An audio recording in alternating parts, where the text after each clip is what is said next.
And we're back. Hello, everyone. We did it! We did it!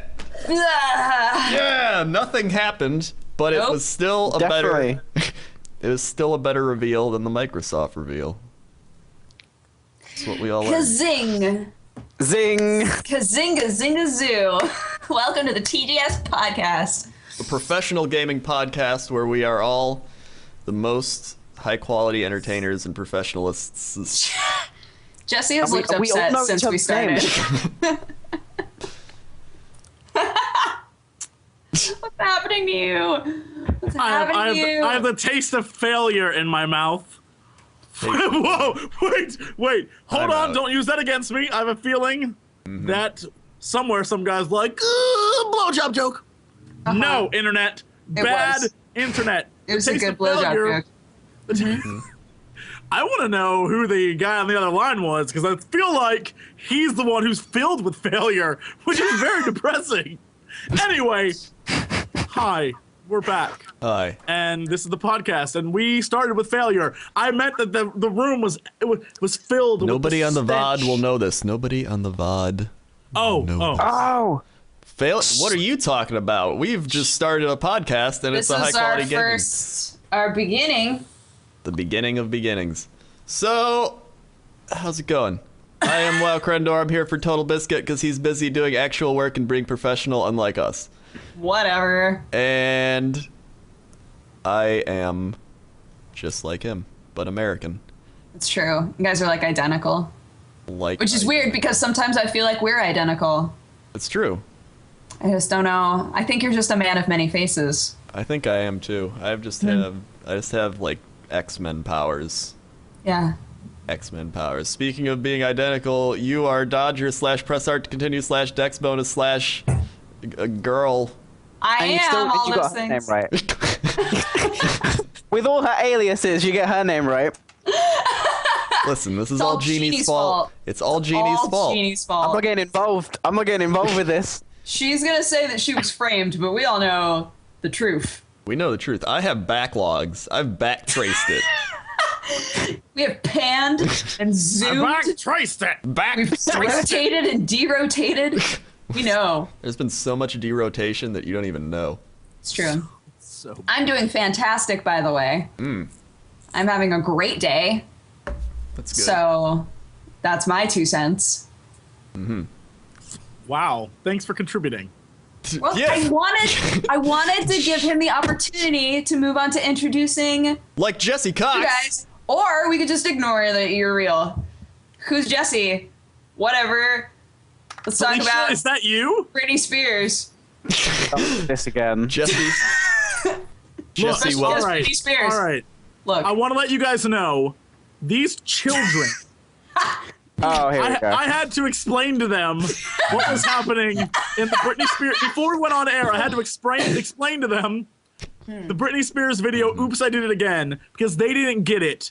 And it's pretty obvious she's the Queen of Mars. And I tried to explain it, and they were like, I don't get it. My brain is from the year 2000. Children. And I honestly had no idea that all of her songs were so interconnected. I had no idea that Slavery is actually a song that is referencing Oops, I Did It Again. because she used to be a slave, and then she rose up Through the ranks through the of ranks. the Starting Mars from the people. bottom. Yeah. It's true. Now she's here. And she has, but she's a cruel mistress because she also has slaves. Right. She's like Khaleesi. No, what? No, what? Well, she wasn't really a slave, but she could relate to being a slave almost. She was a slave to her brother. Jesus Christ. I got it. That's what it Oh, my was. brain. Oh, As long as no. Khaleesi doesn't shave her hair off. Otherwise, I think I'll be heartbroken. Oh, you're like, the hair is all you've got going for you. If you get rid of that, we're done. Yeah. Actually, All right. Well, that's cute. No, that's what we did before, because we are totally professional. And rather than prepare, we watched Oops, I Did It Again. We did. That was our sound check. Preparation time. We could have gone over the Xbox reveal. Instead, we watched Britney Spears Oh, we videos. can't waste good content that should be happening on air. Exactly. We Right. got to talk about things like Britney Spears. Britney Spears. Brittany Mars. Brittany Mars. Britney Mars. Britney Mars. Whoa, mind blown. Wait, how old is Britney Spears now? Is it possible I think she's. that Britney Spears, hold on, Okay. could be Bruno Mars' mother? Oh. Space Mom. I'm just Space saying. Mom. She is 31. She is 31 years old. It's possible. Look. She was very attractive when she was young. I'm sure she was also white trash, which means you combine those two, white trash and attractiveness leads to early pregnancy. I'm just saying. That is Bruno Mars is scientific. 27. Ooh, So with enough science involved on Britney's end, she could have been de-aged. well, But I mean, definitely had Bruno we as have a the daddy. footage of her on Mars, which is clearly from the future. It's true. All right. Are we ready to Kiori. move on? No, we haven't. Oh, we have to introduce our Kiori. special guest. Hi, I'm the special guest. I'm Kiori. Yay! Frequently asked questions will be age, gender, and sexuality, of which. You can just Go on. address those now. So, male and 19, straight, for everyone asking, because it will come up a lot in the chat. If it helps, all of those questions have come up about me. So There we go. We can be bros. Not about me. Neither. No one thinks that I might be a lady. Says Jesse. One of these Says days. Jesse as he strokes his beard. just That's the only reason why I have it. Is it's just easier that way. You take this thing off, I look like a gorgeous woman. I Fact. want There we go, to then. know what you look like without your facial You've never hair. seen me without one. No. Are there pictures? Oh damn. I'm Do sure they there exist? exists something in the There are past. pictures. I think there's one picture of you in your teaching career where you're just Yeah. like, Where they literally made us look. You had to look that hard to teach there. The kids were tough. You had to be tougher. All right. Look, guys, we need to focus. It's nice that everyone knows who you are now. We need to totally need- talk about important things now. don't need to focus. Anyway. Gaming Games we've been things. playing. All right. No, we're not Oh. there yet. Oh. We're going to talk about Xbox because that's what everyone cares Already? about. Just right off the bat? We're just going right into it. We already Okay. made. Wait. Whoa. Time out. There are important things happening today that I want everyone to know about. Okay. Okay. Oh.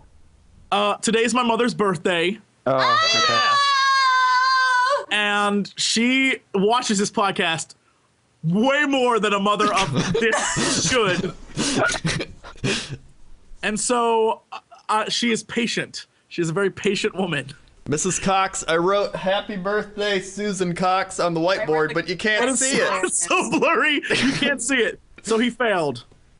But the chat is blowing up with love Yeah. because they know that without you, I wouldn't exist, which is probably the premise of the Terminator. So, congratulations, you are now targeted by future robots. Yeah. Go get him, Mom. I Yeah. can't even imagine that scenario. Her with the two giant machine guns. What do I do with these? They're so big, and I don't. Am I shooting them? Why are the robots trying to kill us? I don't understand. My mother. That was breathtaking. This is a thing gorgeous. of beauty. You're welcome, Mom. Happy birthday, Mama Cox. Happy birthday, Mrs. Cox. Yay. Yay. Okay. Now let's talk about game. I like how you're like, this is a gaming podcast. We have to talk about games. Happy birthday, Mom. Focus. Look, F it. F it. She's watched this garbage for like 60,000 episodes. She gets one day. This is, look. Come on. I don't think even my parents watch this show, and they claim to watch everything I do. Mm-hmm. I think this is, I mean, your mom goes the distance is what I'm saying. Oh, she does. Speaking of going the distance, let's talk about Microsoft and Xbox. Yes. They went the distance yesterday. So So for those of you who don't realize, there was a press event in which the Xbox was revealed to us, and we all watched it live and all caps tweeted about our feelings. Mm-hmm. And now we get to all caps verbally tweet. Also known as shouting. about. You get to have a relationship with your TV. It's true. A deeper relationship than you ever thought possible. All right, if you didn't see it, before we talk about it, if you didn't see it, there is a video that was posted on Kotaku, and I think it's posted a bunch of other places. It's called, like, the Xbox conference in 1 minute, or like 1.5 minutes. It's literally like TV, and then it's like sports, TV, Call of Duty. It's like the best. End. That's it. Oh, that's like Steven Spielberg, TV, Halo, TV, Call of Duty. It's so good. And they have it. The Xbox is literally now a talking remote control. They made it look like what it actually is. I'm actually proud of Microsoft for this. They aren't lying to you. They made it look like a cable box, and it is a cable box. That's exactly what they promised. And I think if you need to know before we get into details, like how telling of how bad it was, Sony's stock increased and Microsoft stock went down. Yep. Sony stock went up like 90%. So much. Yeah, 8%. Crazy. Yeah, it went up. It was $21 or $22, and it shot to 24 a share. Like, that's someone made bank on that. Yeah. I'm just saying. The Sony people were just like, yeah! Oh. Yeah, dude. I don't get it. Like, there was a thing I saw on Reddit. It was like, who needs TV when you can, watch TV on your Xbox? Well, here's the thing: is that feature, the thing they spent half the press conference talking about, only applies to the United States. The stuff with the TV does not work outside the U.S. Really? So if you watch that, you watch that press conference, Wow. If you watch that press conference, all those TV features aren't even associated with 90%, because there's more people in the rest of the world than the U.S. So with 90% of the people in the world, if not more, that is a useless feature. That doesn't work with that. So maybe in the future they'll add it, but it's a pointless thing. So then all that's left, you have to look at what's left on there, which is about 30 minutes of lots of sports games with EA, and everyone loves EA, so that should go over well. They're my favorite. It's just like the best company. The fact that they're like, oh, we're also partnering with the NFL. I don't know if anyone's aware of the NFL's business practices, but they're kind of douchey too. So you have like this axis of pure evil. Like, we're going to make consoles. Like, they are the perfect foils for anyone who just needs a villain in gaming. The three of them getting together is kind of the best. So I'm fine with it. I can't wait to own my PlayStation and be like, you are the worst. You know what sucks too is that the entire time that they were showcasing the speed and the voice activation and all of that, I didn't trust it. I felt like I couldn't trust it at all. I was like, this could so easily be pre-rendered. I have no reason to believe that this is what's actually happening right now. It was definitely pre-rendered. I totally agree with you. I actually, one of the things that I caught that I'm sure a lot of people noticed but weren't really sure on, as he's sitting there going through, he's like, TV and games and movies. By the way, just to show you how amazing this press conference was, I wrote about this on Twitter. At the 21-minute mark, they said the word or the phrase Star Trek more than they said the word or phrase games. I know. I was like, what? Star Trek? I feel they also had tons of like, I wouldn't say it was fake cheering, but apparently there were tons of tweets coming from people at the event saying the cheering isn't coming from us. It's like all the Xbox employees at the back of the room. Like, apparently they were the ones like, oh yeah, Xbox, like with their Xbox logos on their t-shirts and stuff. Like, oh yeah, this looks legit. They probably had them there just to do that. Really funny. Yeah, like. My favorite was like when they came out, it was just like introducing Mike blah blah blah, and it's like, and it's like a fashion show. He just walks out like, hey everyone. Oh, what? Allow me to showcase. I feel like we should break this down from the opening to like because there's so much happened.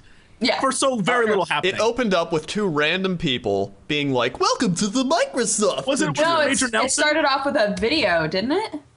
No, did I miss the very beginning? It was a woman and I think Major Nelson's, and they came out and they were like, welcome to the campus. And they did like one of those above shots and it looked like a circus. Yeah. And then they're like, the campus of Microsoft. And they did this huge thing. And then they're like, now we're going to introduce this guy who's going to talk to you about what to expect from the future of entertainment. And this guy comes out. And of course, all the music at the time's like, he's like, what up, kids? It's me, an old man, gonna talk to you about some straight talk. This game coming out is gonna be the bomb diggity. And No. He didn't talk about any games whatsoever. Oh no, that's right. No, I'm sorry. I'm clearly making things up now. You are. He said he went on like a 15-minute tangent about TV. You're right. You're absolutely right. Thank you. And he was like, TV, oh no, it's gonna be TV and TV this and TV that and TV this. And then he's like, now I'm gonna bring on a guy to talk about the future of gaming. And this guy Yusuf, I remember his name because I wrote it. Because I was like, because I wrote like, finally, 10 minutes in, someone's gonna talk about games. I was like, thank you, Yusuf. And then Yusuf proceeded to talk about how to switch between your TV and your Xbox. He was like, maybe you guys don't understand. Watch this. Change to movies. Change to TV. Change to games. Change to TV. Change to movies. Xbox on. Xbox. Go home. Go home, Xbox. You're drunk. One of my favorite parts. I was like, oh no. If you can pre-program your Xbox, I want that to be my voice. Go home, Xbox. You're drunk. Going home, Jesse. But okay, so like Dodger was talking about earlier, this is the point where we got to where he's going through all this stuff and he's like, by the way, did you know you can also have Skype on your TV now? Yeah. First off, who the hell wants or needs that? That is the single worst addition to anything. There is no one going to use that. No one. This is like my setup right here. So here's my computer. You can see my TV. I'm a Skype from my computer, not my TV. And then if you're playing on Xbox Live, you're going to be using like Xbox Live voice, whatever. That's what I was going to say is at first I was like, I can see how this might come in handy when you're playing games. And then I was like, but no. At the same time, no, you wouldn't. And then if you're not using Xbox Live, you probably don't want to be interrupted. And then someone's going to call you and be like, hey, what are you doing? And you're like, just go away. I don't want to talk to you. So then he's like, I'll test it for you right now. We have one of our like audio guys back in the studio. Oh my God, and yes. This is where it hit me like, I feel like everything they're showing us is fake. Because he goes, hey there, Steve, how's it going back in the studio there? And Steve's just like, and the guy looks at him like he's waiting for him to say something. He's like, so you looks like you're having fun. And he's like, thanks, David. Thanks, Yusuf. I'm having a great time over here. Looks like the press conference is going good. And the guy's like, that's good there. So, how are you doing? He's like, I'm doing pretty okay. Like, you pre-recorded all this, you liars. Oh, God. I also loved that there was a point where he was like, open Internet Explorer. And then it popped up and it was just a jellyfish really slowly moving across the screen. And I was like, this is a good image for the way that Internet Explorer runs. Mm-hmm. I approve of this. This is the only moment in this entire thing that I'm feeling like there's Bing. Accuracy here. You need to have it on Bing, of course. Oh, of course. Here's the thing. I like how everyone hates on Bing, and I agree I'm not a Bing fan, but I did learn yesterday from a reliable source, one of the Warp Zone guys, I believe, so it's very reliable. So reliable. That turns out Bing much better to find porn than Google. Ladies and gentlemen, Jesse Cox. There you go, Internet. I have yet to test this, but I feel like it needs a good testing. By the way, happy birthday, Mom. I'm willing to open up one of those incognito windows. Just go on Bing, search boobies. I'll do that for you. You'll do it for science. I'll do it for science. Specifics. I have a first hand at Bing because I have a Windows phone and the default search is set to Bing and there's not a lot you can do about it. And a lot of the time I'm Binging Google to then search what I should be finding on Bing straight away. It's terrible. All right, so then the next thing that happens is after Yusuf gets done showing off the amazing features of this cable box, which is basically what it is. they're like, now we're finally going to talk about games. And everyone's like, thank you. It's 21 minutes in at this point. Really quick, we should say that at the very beginning of this conference, they actually showed it to us. We already know what it looks like. Like, yes. This wasn't like the PS4 press conference where they were like, la, la, la, la, la, la, and then left. And we never saw like what it looked like. Like we knew right off the bat what it looked like. So you know what I think is funny? I wonder what was going on in the back rooms of Sony and Microsoft, because this is like the first salvo of a hopefully new console war. I can't wait. And so I feel like Sony was like, let's get out there and show them our stuff first and not the console. So whenever they see the Xbox console, because they got like inside guys, but like whenever they see that thing, ours can look like a dude banging a dog and it still be more popular than whatever the hell Microsoft has.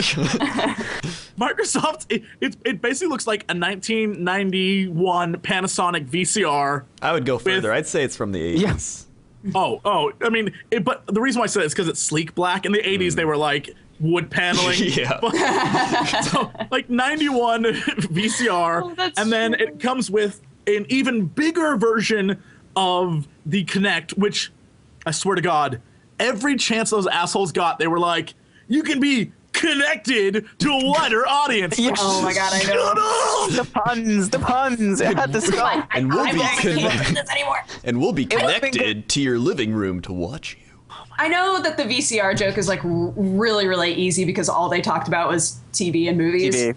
But I don't think that it looks bad, honestly, at all. I didn't have any feelings one way or the other in terms of being like, that looks dumb. That is a dumb looking system. Yeah. I mean, it looks fine. It's just, it looks like a cable box. There's nothing very interesting about it, I guess. I think it's intimidating as far as the camera goes because it's just there.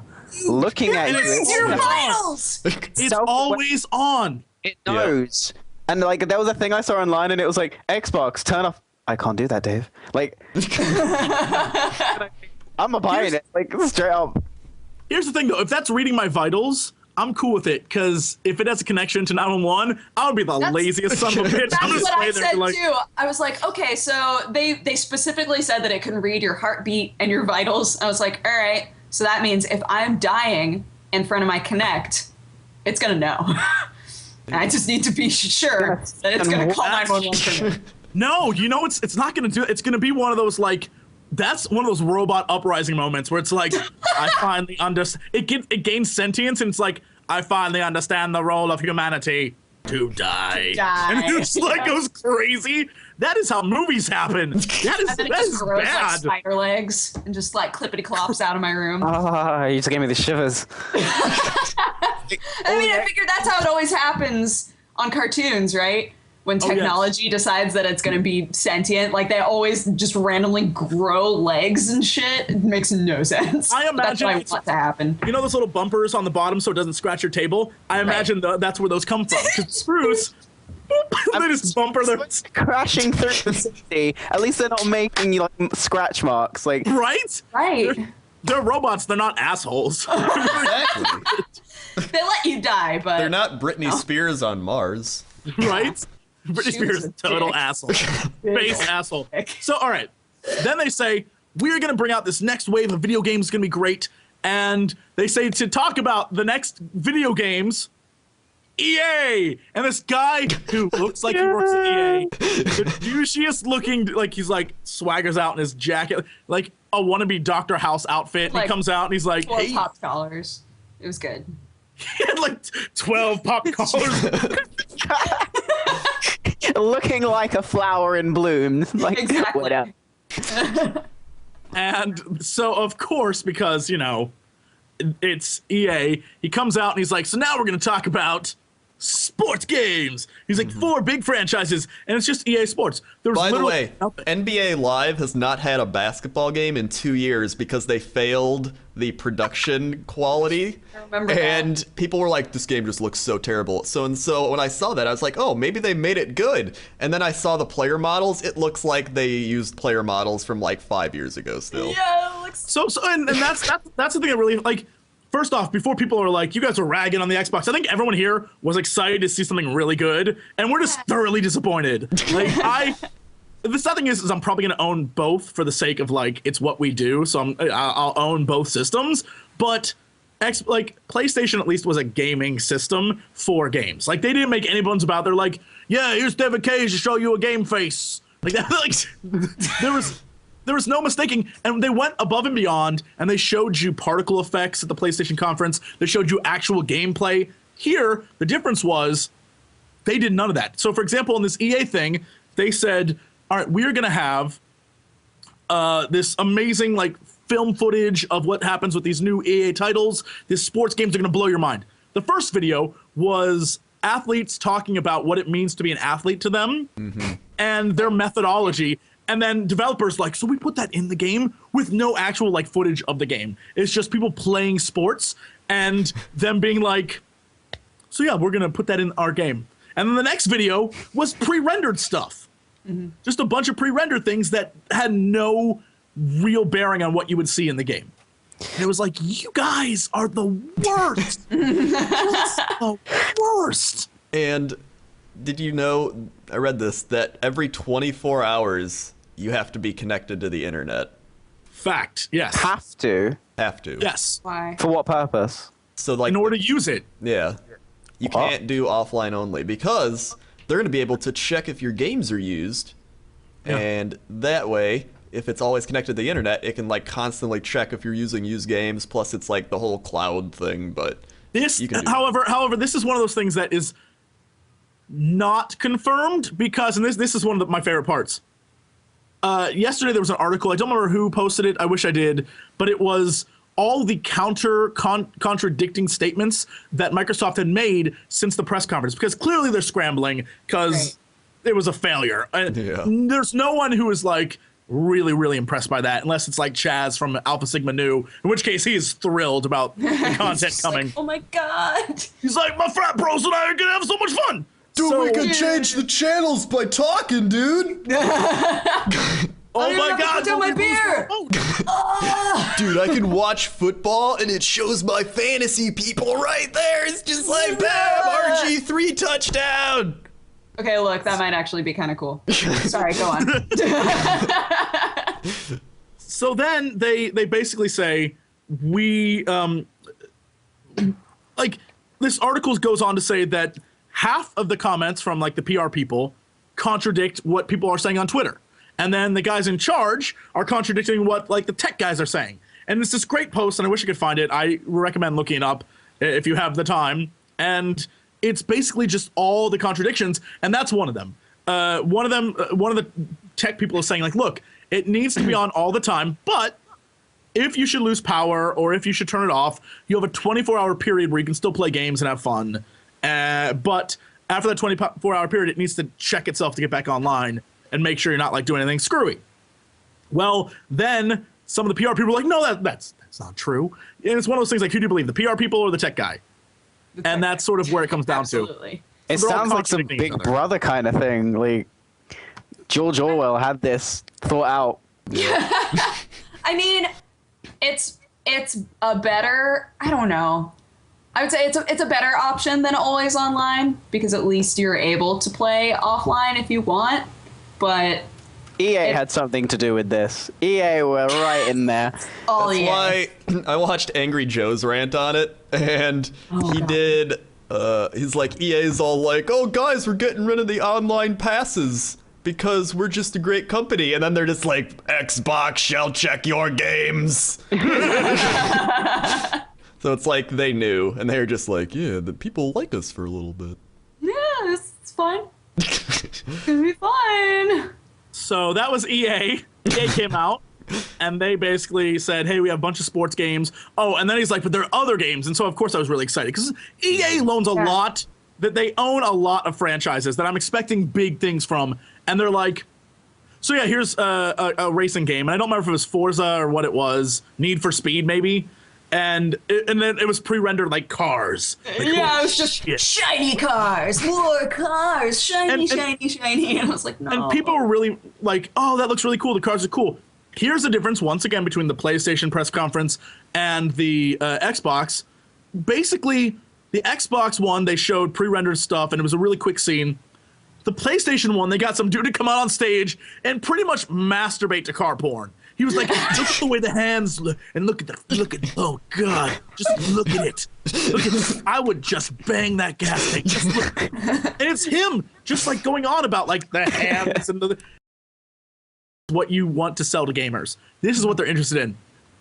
They brought characters on the stage. They brought all sorts of just ridiculous, like I'll never forget the silly Capcom guy freaking out with his little orange shoes. Everything about the PlayStation press conference was cute and nerdy and fun.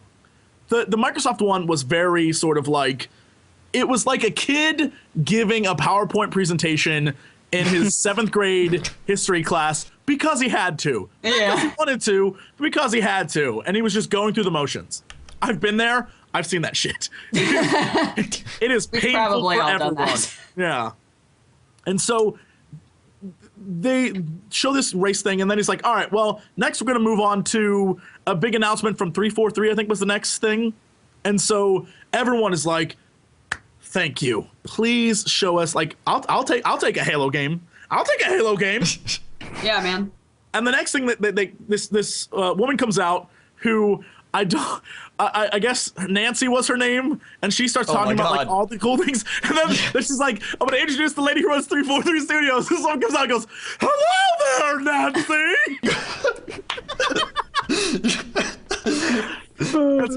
It was so amazing. That's all I could think about. It's like, Nancy Tellum. It was Nancy Tellum. Nancy Tellum. Tell him, Nancy.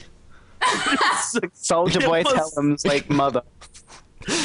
It was so funny. I realized it was just her voice sort of like cracked when she said it, and I understand that it wasn't meant, like, you know, it's kind of mean making fun of someone for that, but holy shit was it funny. And that's all I tweeted was like, hello there, Nancy.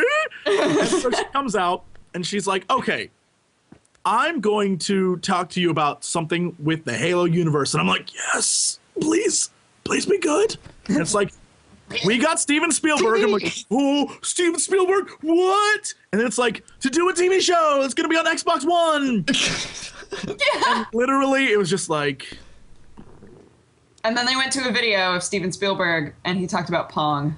He was like, I played Pong once in 1973, and I like video games. So I wanted to kind of see the Halo. Gun off screen just slightly. My favorite part is that his gaming credibility was the same thing like models use when they're like, I used to play games. I was really good at Pong. No, you were not in the game. Stop it.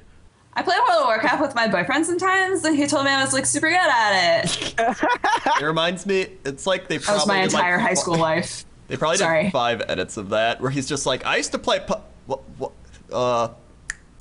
Pong. Yeah, that's it. That one game. Right, and people, of course, afterwards were like, no. Spielberg, he's made games for like Wii U or for like the Wii and stuff. Like he made all like no. Spielberg didn't make games. Spielberg's company made games. Yeah, like, exactly. He doesn't say they're like programming. Like, I make a great game. He didn't make anything. Get that right. Yeah. So yeah, then that happened, and then it was like, thanks. See you later, and she just walked off stage. It was like, what is going on here? What was the woman's name that she got wrong, or that she said her own name? Who's that other woman? The one who was like, "Hello there, Nancy." I don't know. No, I mean the one she was supposed to, like, you know, like she should have been like, "Oh, thanks, whatever your name is," because then that woman came back out and she said like, "Oh, thanks," but she said her name, like mocking her. No, I did not. I did not see that at all. Oh, if you can go back and rewatch it, I'd notice that because she didn't say thanks, Nancy. She said thanks, me. Like she said her own name, like mocking her. And I was like, oh damn. I want to believe that she said thanks, me. And then just walked off stage really awkwardly. She was like, we got Spielberg. Yeah, it was Bonnie. Because then she came back out and she was like, thanks, Bonnie. Bonnie Ross. Yeah, that was amazing. That's probably on the internet if you can go find it. Anyway. Oh, no, all right. Someone in chat mentioned, yeah, I was totally a fan of Forward on to Dawn. That was a great show. I'm just saying, this is a gaming press conference. It would be nice to have them talk about games, you know. Yeah. So then after that, there was a bunch more garbage that no one cared about. I don't remember. That's how little this I affected think me. that was the NFL. Yeah. Oh, yeah. It was the NFL and how like like you can manage your fantasy team from. And it shows like him and the NFL commissioner that everyone hates. It's just like they're like, so what are you bringing to the table of Xbox? Well, I think we can bring a lot of NFL to the Xbox. Oh, that's really great. And, Oh. For the TV. yeah. For the TV. And then we were given the greatest gift of all. At the end, they were like, the last thing we're going to show you is Call of Duty Ghost. And we just want you to enjoy. Sit back, relax. We're going to show you some amazing stuff. Wait, first, didn't they do the side-by-side comparison? Oh, shit, that's right. It wasn't actually side-by-side. He's like, we're going to show you a side-by-side comparison of the new graphics versus the old graphics. And all they did was show you a screenshot of the old graphics and then another screenshot, totally not side-by-side, so it's uncomparable. Like, sure, it looks a little better, but it was literally an uncomparable thing. You could not. And it was amazing. Was when they were like, before, our arms were not up to par. But now, if you zoom in, there's dirt under the nails. You can see every cut on the knuckles. Just like the PC did in so 1999. Much detail, right? I was like, oh, guys. You can see the arm hair on your character. I care. They're gonna look legitimately dirty, like they were. Like you were out in the jungle. Like you were actually in the jungle. And look at the jungle. So after the side-by-side, then they were like, sit back and allow us to show you. Oh my god, what did that guy say? Gameplay. We were told we were gonna get gameplay, right? Yeah. And then they were like, here's a video. No, hold on. First they mentioned several things. Graphic-wise, we were introduced to the best character. It might be Microsoft's new Mario. I would say it's Microsoft's Mario. That's true. It's the dog. Call of Doggy. He is a dog. He's a dog with or dog of duty, whatever you prefer. Dog of duty. And he's a little tiny. He has a little people jacket on. He has a phone. He's the phone on the back. That's the best part. Hold on, I'm gonna get a picture. People have Caller of Duty. That's very funny too. Caller of Duty. And they basically were like, we're investing a lot into the story this time. You're gonna have emotional investment. And then he's like, so you have a dog. Their emotional investment is you get a dog in this one. I was like, I'm down. That dog looks amazing. But the sad thing is, as soon as they were like, oh yeah, we want you to be emotionally connected to this character, everyone's like, you're gonna kill him, aren't you? Yeah, totally. There we go. Don't do it. I put a picture of the dog up. There we go. Look at that dog. There he is. Look at us. What? He has a little phone. Who's he gonna call? Look at him. He's just so adorable. He's just like, gonna call? I picture him being like he could have a movie about him. And he's just like, Call of Duty dog. And he's just like going around like, woof woof, calling the airstrike. He's like the new Scooby-Doo, but like. He has Michael J. Fox's voice. And he's like really cool, like, hey there, I'm Cool Dog. Someone just said in the chat, $20 DLC to revive the dog. You can feed the dog. Oh, what an amazing... That's the best thing to come out of this entire press conference. So he has a phone. He's going to call for help. He's like, this game's awful. I'm calling for help. And so they then say, we're going to show you gameplay from this game. And they proceed to show really dark pre-rendered footage, so you can't even tell half of what's happening, but it just looks gritty. Yeah, but it's all cutscenes. Like, it's using in-game graphics. Like, that means nothing. It doesn't show us the interface. It doesn't show us what it's going to look like when you play it. That's what we want to see. Like, I don't understand where the disconnect is. The thing is, they messed up on that as well, because they pre-rendered the light. Here, I'm going to link you it. You can put that up in the thing. And the sun...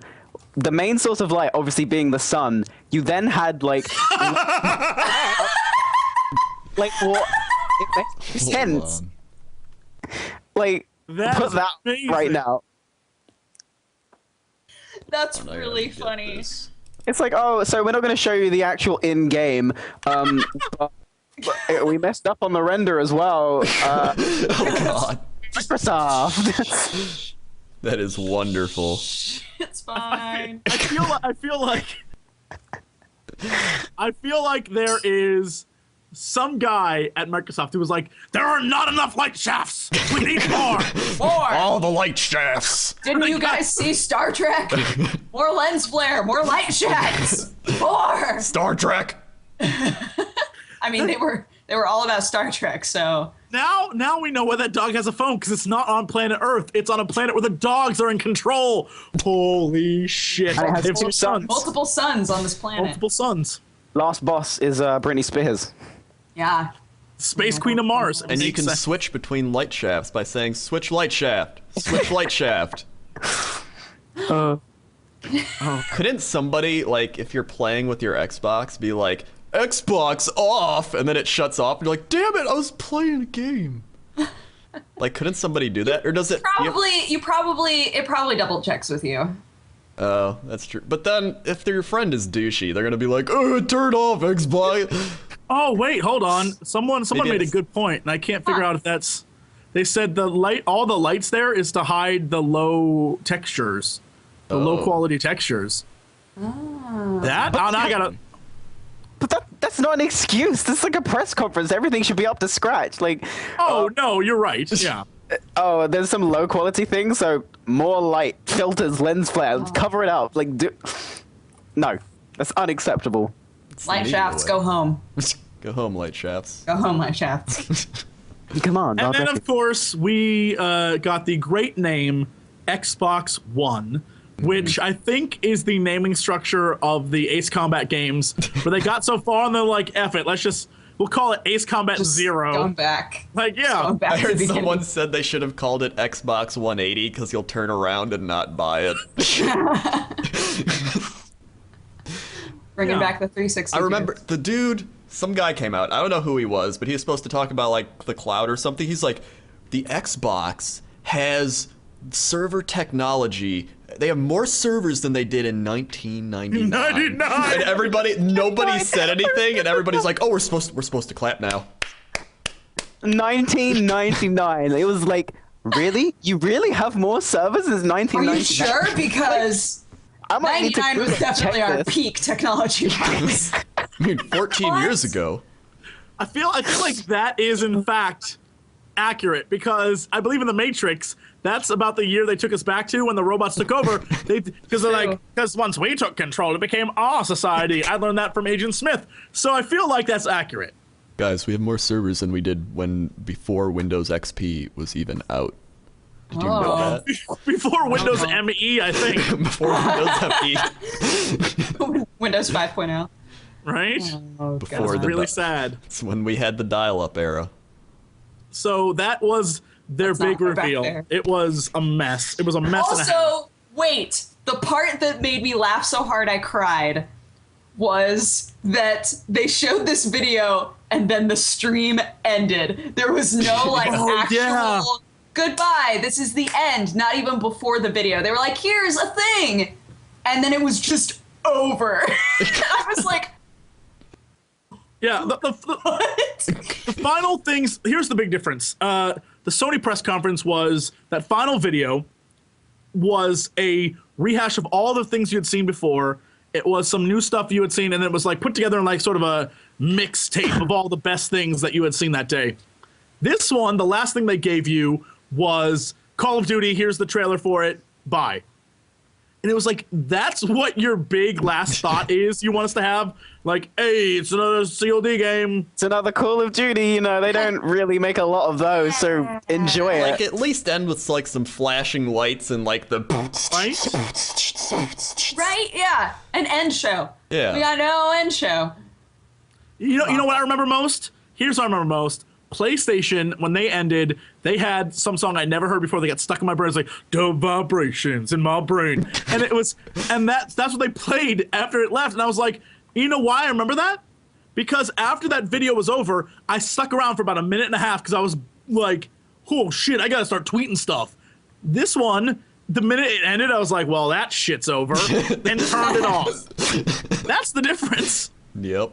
It was completely uninspired, and I felt really bad for any like really hardcore Xbox fanboy. And I'll be honest, I bought an Xbox way before I had a PlayStation 3, and the only reason I got a PlayStation 3 was because it had the Blu-ray player. Literally, it was on sale, and I was like, screw it, I might as well get it. And I can watch the Blu-ray movies. Like, I had no desire. Right now, I am entirely ready for a PlayStation 4. And 360 is not even, or 360, Xbox One is not even on the radar. I just don't, there's nothing impressive with it. They keep saying like, hey, we're going to get cool games at E3. Yeah, that's been the thing that everybody brings up is, no, this was supposed to be a press event about the console to show you the technology of the console. So obviously we're going to get games at E3. Like, everybody needs to calm down. And I was like, no. Like FIFA. No, because almost all of that was just, you don't need a remote anymore. How about we show you how you don't need a remote anymore? That was half of the content. That was literally, like, that was the technology they showed us, was you can use your voice to do things, and it's fast, so... And Skype's built in. And you get Skype. And you can watch TV. Like, yeah, and then they were like, here, let's show you some gameplay. And then they didn't. They didn't show us gameplay. They showed us cutscenes and pre-rendered graphics nonsense that doesn't help us understand what an actual game is going to look like on this system. And that's why I got pissed. And that's why I was tweeting in all caps all day. So angry. The thing that I don't think people understand is that a press conference is your first impression. Like, if you're going to meet someone for the first time or go for a job interview, young kids, going to have to go do one of those one day. Job interview advice from Jesse Cox. Facts. It's your first impression that you have to make with someone, and if you go in there and you act a certain way, that's the impression they're going to get of you, right? So it takes a while to change that impression once it's been made. And the first impression we got of Xbox One was that it's Brobox. Every game so far has been like targeting a specific audience. They are working with the companies that people are not fans of, run by people who only care about money. And they are basically saying, hey, we want this to be an entertainment system and not really a gaming system. That's what I got from this. That's what their thing was. And unfortunately, that's my first impression now. And they need to work their asses off to change that. I think it's everyone's first impression. Someone posted what Adam Sussler wrote. Like, Adam Sussler was super pissed about this thing, and he was like, no one's cheering here. This is garbage. Like, you know, when it's not just us on this podcast who are disappointed. It's literally everyone except, like I said, Chaz at Sigma Alpha Nu, who is blown away. He's like, this is gonna be the best. I haven't seen anyone that's involved in the industry, either with a company directly or just like us YouTubers. I haven't seen anyone say, I was impressed by that.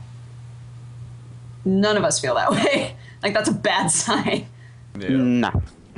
Well, I mean, if your only thing is voice commands and TV, it's like you're not really talking about games. And I think that's what people are most upset about. It's like, here's the new gaming console, and it doesn't do a lot of gaming stuff. You're just focusing on turning it into a living room entertainment system. Yeah. Right? Like, that's who they're trying to focus on right now. But the problem is that the people that tuned in to watch that stream and be invested in that press event are people that are in love with games, and we didn't get games. Yep. Yeah, I think that's their biggest problem is they didn't focus on the people who care the most about what they're selling, and they shot themselves in the foot with that. One of the things I think is funny is that PlayStation, even after that was over, I think we all still had some problems with it. Like, the technology was a little old. We're like, all right, it's cool they're going to more computer technology, but it's still you're still like about a year and a half behind, guys. But whatever, we'll take it. And this was basically taking that same concept of, we're going to have like old technology, but it's old technology no one gives a crap about. There was a really great article, and I think, oh my God, I wish I had saved all these links, because yesterday I was just in a fury reading what people were saying. I think it was Game of Sutra or someone. This woman was there. No, she wasn't there. She was watching on TV, but she wrote this amazing article that was just like, the things they're giving, it's like they've learned nothing since 2006. The things they're promising us are things that we thought would be really like future cool, like you can have Kinect and you can control things with your voice. No one uses that junk. No one. Like, it is useless technology that seemed cool when we were like, hey, we're going to be future-y. And in reality, it's like, garbage. It's like Siri. Garbage. It's like I used Siri for a month, and I was like, this is so cool. And then I was just like, oh yeah, I have Siri on my phone. Right? And the problem is that the technology, while it's a cool gimmick, isn't there. When you say, Siri, take me to Taco Bell, and it's like, looking up 1001 reasons to go to hell. It's like, what? And then you're like, Siri, check this. And she's like, I will Google that for you. I can Google that for me. I don't need you, Siri. It's that kind of thing that is with the Kinect and the talking to your TV and all that stuff. It sounds cool, but and the article on Game of Sutra brought up an amazing point, and I have this problem as well. You've been around my house, you guys know. The Kinect functions in like you need space, a big room, in order to move around and do stuff. My Kinect says keep moving back, keep moving back. There's a wall there. Yeah. I'd have to change. Playing Star Wars Kinect was a thing. It was right? like, yeah. You move out of the way and it's like, sorry, can't play this stupid game. That's your problem, not mine. Not all of us have giant houses with huge living rooms. I'm sorry. If you live in an apartment, you don't have the ability to play that. And a lot of people who are going to buy a 360, spoiler, aren't the people who are like in their 40s who own a really nice house that have a giant like living room where they and their kids can play. It's an awful concept and just kill it. No backwards compatibility. Yeah. So you can't even play all your favorite games. You can't do that because then they can sell your favorite games to you on their online DLC. Yeah. Woo! Takes the Not a biscuit fan. there. But the sad thing is, I think that's gonna be everyone. Like, I know PlayStation, that's happening, and Wii U already has their like marketplace bit where you can go back and buy all. Although I have, so I'm not gonna lie, I still do that. But I have a Well, feeling they're doing it right now, like 40 cents for a SNES game. Yeah, count me in. Why not? Yeah. I have a feeling that eventually it's going to be the only time you're going to get to play old school games like that is going to be on PC. Unfortunately, all your old games are, and even PC, sometimes old games don't work. I have CDs. Like the other day, I was like, maybe I'll try to play Indiana Jones and the Fate of Atlantis because that game's old and fun. Put in the CD, it's like does not recognize. So I have to wait for like GOG.com or whatever to remake the game so it works on modern systems. Yeah. And then you have to rebuy it again. I mean, that's just problems that we have as technology improves. And also because companies kind of screw us when they're like, let's make this new level of technology not work with the old ones. Money, like seeing dollar signs. Yep. Yeah, and that's unfortunately with a PC you can get around it. Like people are saying right now, use DOSBox and things like that. You can get around it. Like if you're smart enough, you can figure it out. Oh, for sure. On a console, it's impossible. Like unless you break into the damn system and like rewire or attach things to it, there's nothing you can do to get around that. Well, that's why companies like consoles and not PCs. Yeah. Mm-hmm. They know they can make more money off it. Also, keep buying them. Yeah. Oh, and they will, because consoles, even though they are still going to be like $400, it's still way cheaper than any sort of PC. Oh, a high quality gaming PC is always going to be so much more expensive than a console. Yeah. Can you talk to your PC and tell it to change to TV? No, you can't. Can't do that. There was like the whole thing just reminded me of one of those like infomercials where it was like making something really easy seem incredibly hard and then offering a solution. Like, do you have trouble watching your TV? Is the remote too difficult for you to use? Like, well, yeah, we're gonna change it. It's not where he's just like trying to pick up the remote and keeps dropping it. It's just like, how do I TV? And then it's like, you can talk to your TV. But then the next one, like in like, I don't know, 20 years, they can be like, remember when voice activation was a thing? You had to talk to your TV? It was like, and then this guy was like, like, now you can think to change the channel. Like, oh my God. I don't know, man. oh goodness. You just reminded me of my absolute favorite one. Every time they sell a knife on TV late at night, they always do the bread cut test. Bread. Yes, Yes. the And the first time he's like, do you have trouble cutting bread? And it's a dude mashing a loaf of bread and then like trying to cut it. Oh man, he's like stabbing it like. And then the next one, it's like, now with our new knife, and it's a person actually cutting like a loaf of bread like a normal human being. It's like, look how much better that was. No, there was nothing better about that except the human you got to do it wasn't a moron this time. That's pretty much what's happening with Xbox. They were like, do your hands hurt from mashing controllers all day? And you're like, well, I want to touch the channel. I saw a thing on Tumblr and I showed Dodger, and it's you. And I reblogged it so fast. Yeah, it's like whenever you're doing something, if someone says infomercial, you have to mess it up in an over dramatic way and just be like, oh. I think my favorite one that I saw on TV recently and then very quickly found the GIF for, which is why I love the internet, is they're advertising like the Easy Towel, right? And it's this woman, and she just got out of the shower, but she's wearing like a nude bra. Yeah, and she's got the towel, and she's like, and just drops it. It's like, I give up. I give up. This towel is so hard to use. How do I towel? Yes! Yeah, it's here. There you go. I found it. Oh, there it is. Forget it. Oh my god. It's not worth it. Hold on. I will link this to everyone. I love the internet, is all I'm saying. But yes. There it is, Oh everyone. boy. There it is.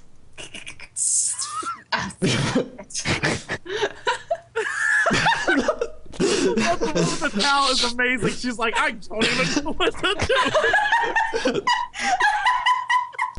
do. How does one towel? What is the one? Is the one below that? Like she's trying to get a can out of the thing. The camera. Oh god. It's the face at the end. What is that? I don't. I could watch this all day. Oh, look, you need to scroll down. For science, you need to scroll down. Yeah, please do. The best They're part all about so this is good. I'm trying to figure out what the product is because like, what is that woman on fire? She like jumps out the window.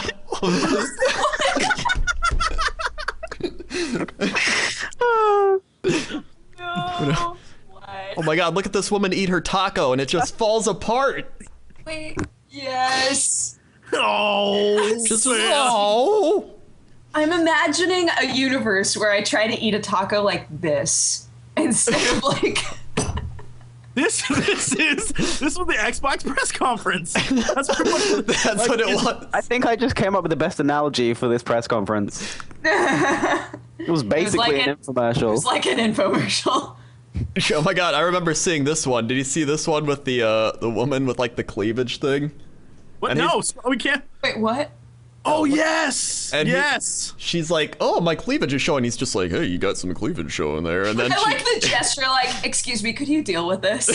My favorite part is no. What's I happening? know what that's an advertisement for. It's one of those. It's like a little shirty thing that goes right. It's like a square Yeah, it's or a called triangle Dickie. that literally goes right here. it's called like the cami something. Yeah. That is remember the seeing worst. that. It's a lady dicky. Worst Is what invention in the world. Why are they doing this? Look at the, oh my god, look at this woman pour the soda. I like how she just starts to. She just starts to pour it, and they're all like, "What are you doing? what? What?" Like nothing's even happened yet. Look, and they're all look, just like, "Oh my internet. god." Game night. What are you doing? Internet. Look, YouTube, I'm calling you out. If on release day of the Xbox One, there is not an infomercial style video featuring a guy trying to use a cable box and he can't figure it out, and it's just the craziest thing ever, and then some guy's like, why don't I use the Xbox One? If that doesn't exist by the end of launch day, I will be so mad. I just sold an idea to Microsoft, didn't I? You I did. think you did. That's like the It's okay. well. But did you guys see the fake like reveal? The dude like made a Photoshop of like the Xbox Infinity, and everyone thought that was going to be the title.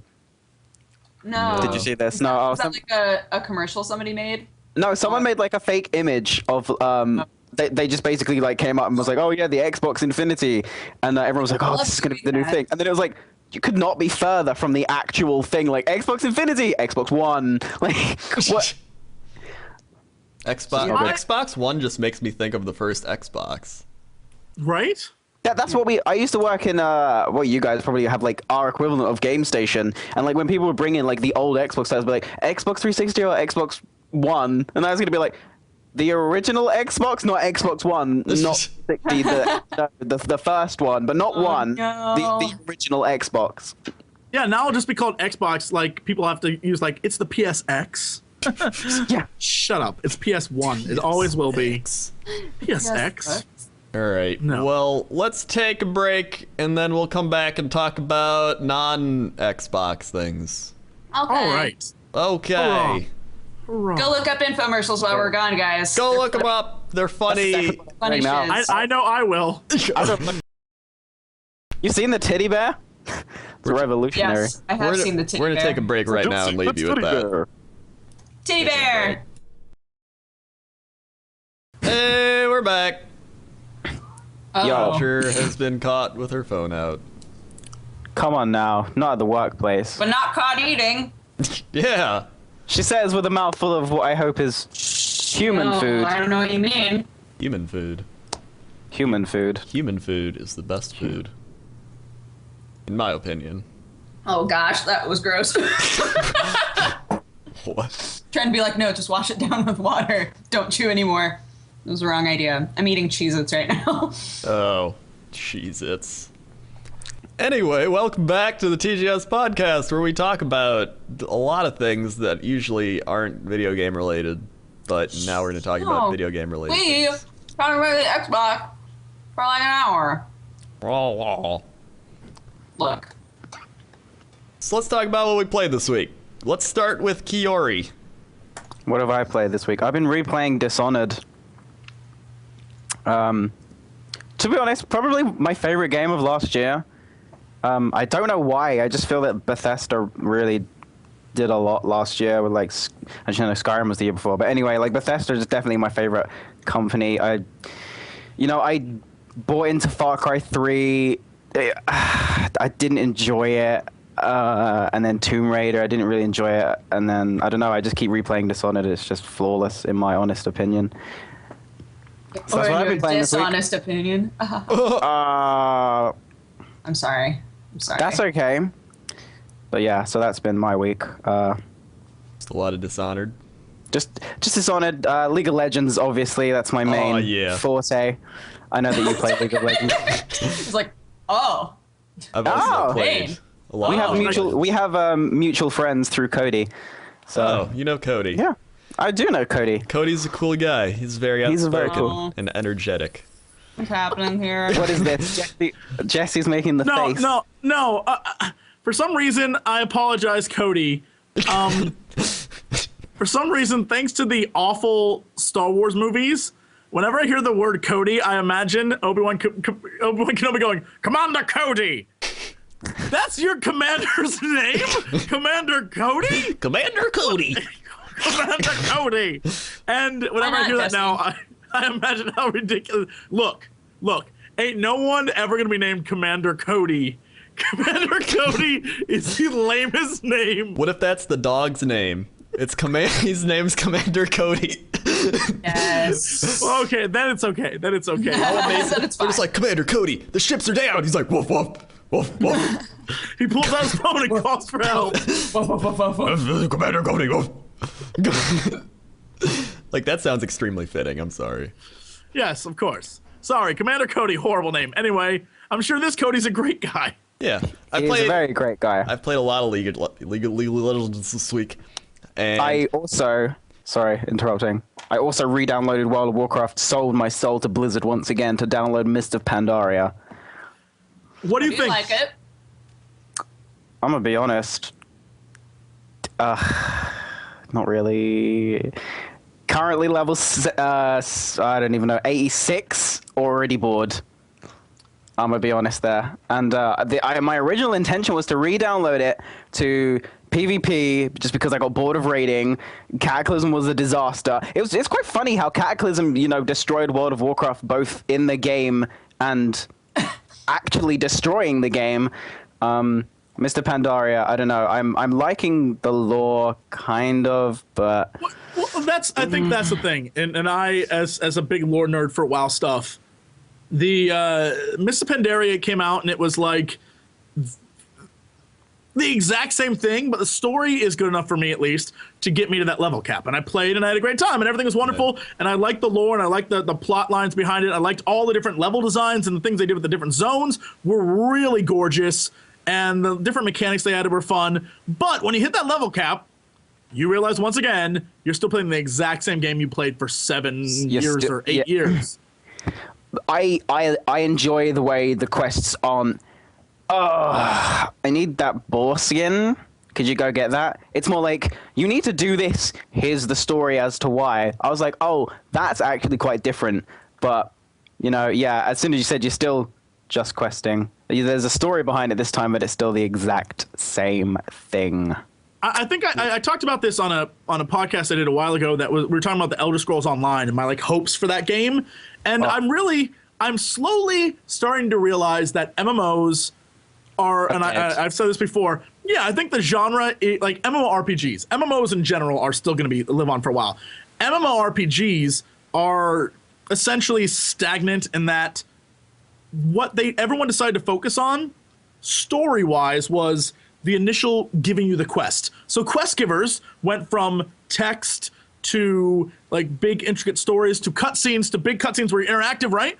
But at the end of the day, half the people skip through those to the quest, and the other half of the people are really into that. But then when they go do the quest is still kill 10 of these, even though you just went through an amazing cutscene that was like, we must defeat the Orclagians, right? And then it's like, you must kill 10 of them. And then once you kill them, it's like, oh, if you want a bonus, kill 20 more. That is boring as shit. It's kind of run its course. There's nothing new to offer because it's still going to be, at the end of the day, it's still going to be, as you said, the questing is kill these or collect this. You can go raid, you can grind it, get some gear to be better at killing these PvE monsters. I don't know. That's like in Guild Wars 2. Like, I enjoyed leveling in Guild Wars 2, but it's like once you cap, it's like, all right, well, we can just PvP. Guild Wars 2 has living stories now, so every so often they update, and it's actually very frequent that they update. And so you get little added things that keep changing the world and changing the story. The problem is, the concept is terrific, but using the last one, for example, the first round of the living story was literally run around, fix signs, run around, collect items off dead guys, run around, turn in items from those guys. That is not a new concept, it's just they kept adding things, but it's old hat. We need gaming companies to focus less on the story of giving the quest, and the story of the quest needs to be the focus. So what you're doing is where things get all like fun and adventurous. That's why like RPGs that aren't MMOs, I gotta say I like a little bit better. And JRPGs Skyrim, count. Fallout. That was in depth. It wasn't like Fallout wasn't like, oh, you've got out of Vault 101. Go kill 5 rad roaches like right now. So yeah, that no, it was like you gotta go and there's a quest and there's a story and there's a journey and you meet all these people and do all these things. Not like kill 10 boars. Right? And even then, you would get quests that say you need this amount of things or you need to do this, but it wasn't one of those things. Like I remember a Skyrim quest that was you need to kill so many bears to get their pelts, and in WoW, for example, you need to kill 10 bears. You know, there's like a bear camp where the bears are living. The bear camp. You kill 10. Sometimes they have them, sometimes they don't, whatever. In Skyrim, it was one of those, you have to go, and if you stumble across a bear, you stumble across a bear. But it was a quest that was alive with other quests you were doing. And I think that's the difference is MMOs, RPGs have become so procedural in their questing that it's just like... It's like a to-do list. Yeah, that's what it is. It's not fun. It's not fun anymore, and I for the first time I can't be asked. Like I have Guild Wars 2 on my computer because it's free. Once I bought it, there's no point in like taking it off. But every other MMO I played, you get to a point where you're just like, this isn't worth paying money for. Like it's just not worth it. I love WoW, I love the Warcraft universe, but it's just not worth playing money for something that is the same thing it's been since 2007, 5, 6, whatever it was. I mean, they made changes. Whatever the beta. I mean, they made changes to things, but it's the exact same core concept. I think that's like the biggest thing is like back when it first came out, it was like a revolutionary type thing. So it's like, oh, wow, this is amazing. And then everyone tries to copy it and they're like, nobody's killing WoW. But it's like it's gone so long now that like people are still trying to copy it. And like even they are like, all right, it's kind of like wearing down now, but like people still keep trying to do it. But it's like it needs another revolutionary big change in order to. I'm hoping money's being funneled into like Project Titan or things like that, or maybe Elder Scrolls can add things. But from what I played so far, it's fun, but it's the same thing. I mean, right now. I was hoping that, because they always talked about how they wanted to walk this line between Skyrim and Oblivion and Morrowind and an MMORPG. And the first time I played it, it was very much Skyrim. And the second time I played it, it was very much an MMORPG. I'm hoping they go back towards the middle, because as it stands right now, what I saw at PAX is pretty much an MMO. And I am like, no. I mean, it's just like with anything else where they have to go really far in order to be like, okay, now let's pull it back. Like, we went really far in this direction, and now we can see what works and what doesn't, and let's pull it back. And it takes talented people to do that, but... That's what I think. If anyone's gonna like re-revolutionize, it's gonna be Blizzard with their next thing. I hope. Because they're not gonna copy themselves and just be like, like I just feel like Blizzard is smarter than that. At least, I don't know. They are. Yeah.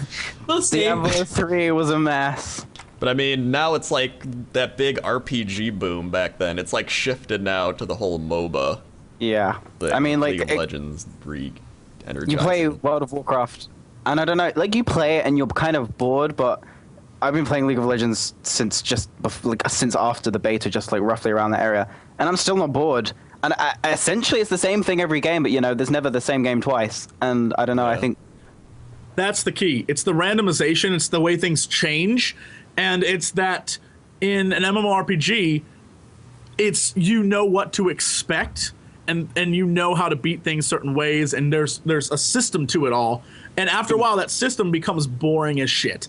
And if you are playing a MOBA, for example, you know characters and you know how to work them, but it's all situational, and it's all fast, like quick thinking, and it's all having to work with other people. And that's why, like, when we were playing, for example, Guns of Icarus, that's a game at its core is very simple, but in order to do it right, you have to have 3 other people on the exact same page as you, and that's difficult. And it's that kind of experience that people right now are really into, where it's I'm working with a team, or things change on the fly, and those are the MMOs that are going to succeed. So things that then you can get in, you can get out. Games aren't taking much longer than 10, 15 minutes, although some League games take hours. But the idea is you can go like real quick, and it isn't where when you start a quest, you're still doing that same quest 2 days later and just bored to tears because like why am I doing this? Why am I farming this? This is what MMORPGs need, is like less static environments. Like, all right, I'm gonna re-level a character, I will do the exact same quest I've done over and over. And it's like it needs that. I think Guild Wars 2 tried to do that, but you still had to like go do everything, and it was like Guild Wars 2, I think, would have benefited, and this is just me, from only having those random generated events. Yeah. The fact that there was little quest hubs everywhere, that even though you didn't have to talk to the guy, was essentially a WoW quest hub. You would go there, there would be a thing that said, like, in this area, kill this many or do this. It gave you options like either burn a flag or kill these guys or whatever, but it was still, at its core, a WoW-style quest. It wasn't like, kill 10 boars. It was like, you can kill 2 boars and destroy 8 flags. Like, it was kind of like a mix and match. But it's the same damn thing, really. Like, in the end, it's the same concept. And I feel like if they would have scrapped that entire idea and then said, you know what? It's all going to be random events that pop up. There's going to be a bunch of random events. We'll make a ton of them. But if that's what they had done, that would have been great, because no matter what you did, every time you leveled, you'd have a different experience. That's what I liked about Rift. There was a ton of random events. I don't know if you played it, but it was kind of like the world itself was like alive with all these rifts opening up around, and it was always random. You could walk past like I can't remember, it's been ages since I played it, like a soul rift or whatever, and it's like, oh, and there'd be tons of people all joining in, like, guys, we need to close this rift. And it felt like a community. It, like, you'd do these random events just because they were there, and you'd get XP, and that was kind of more fun than go kill 10 boars. Yeah, the rifts were fun. The problem was that the rifts eventually became like, they still became a chore. Yeah, like they eventually became a chore. The process of closing, because the outcome was a rift would slowly take over an area if you didn't close it. In order to secure an area, you had to do the exact same thing over and over, and it just became procedural. And that's another one. Like, that's a thing that I think is a problem in Guild Wars. There are things that happen where it's, if you don't do something you need is totally screwed. Yeah. Like, bad guys take over an area, it's like, all I want to do is turn in this damn quest. Like, really? Now I got to do this damn thing for like 25 minutes? And that's a interesting problem, you son of a bitch. Da. I feel like they need to do that to endgame too, because endgame has become like really staticky. So like they need to somehow randomize the endgame to make it like actual non-list work. That would be a cool thing. But then you're gonna have people complain like, "Oh, I need to get the," but it's like, that's what's so boring, is like, I need to go do this boss and get this gear from this boss, and it's like, it just becomes a list thing. I'm gonna keep talking even though... Yeah. Oh, sorry, what? I don't care, I'm gonna keep talking.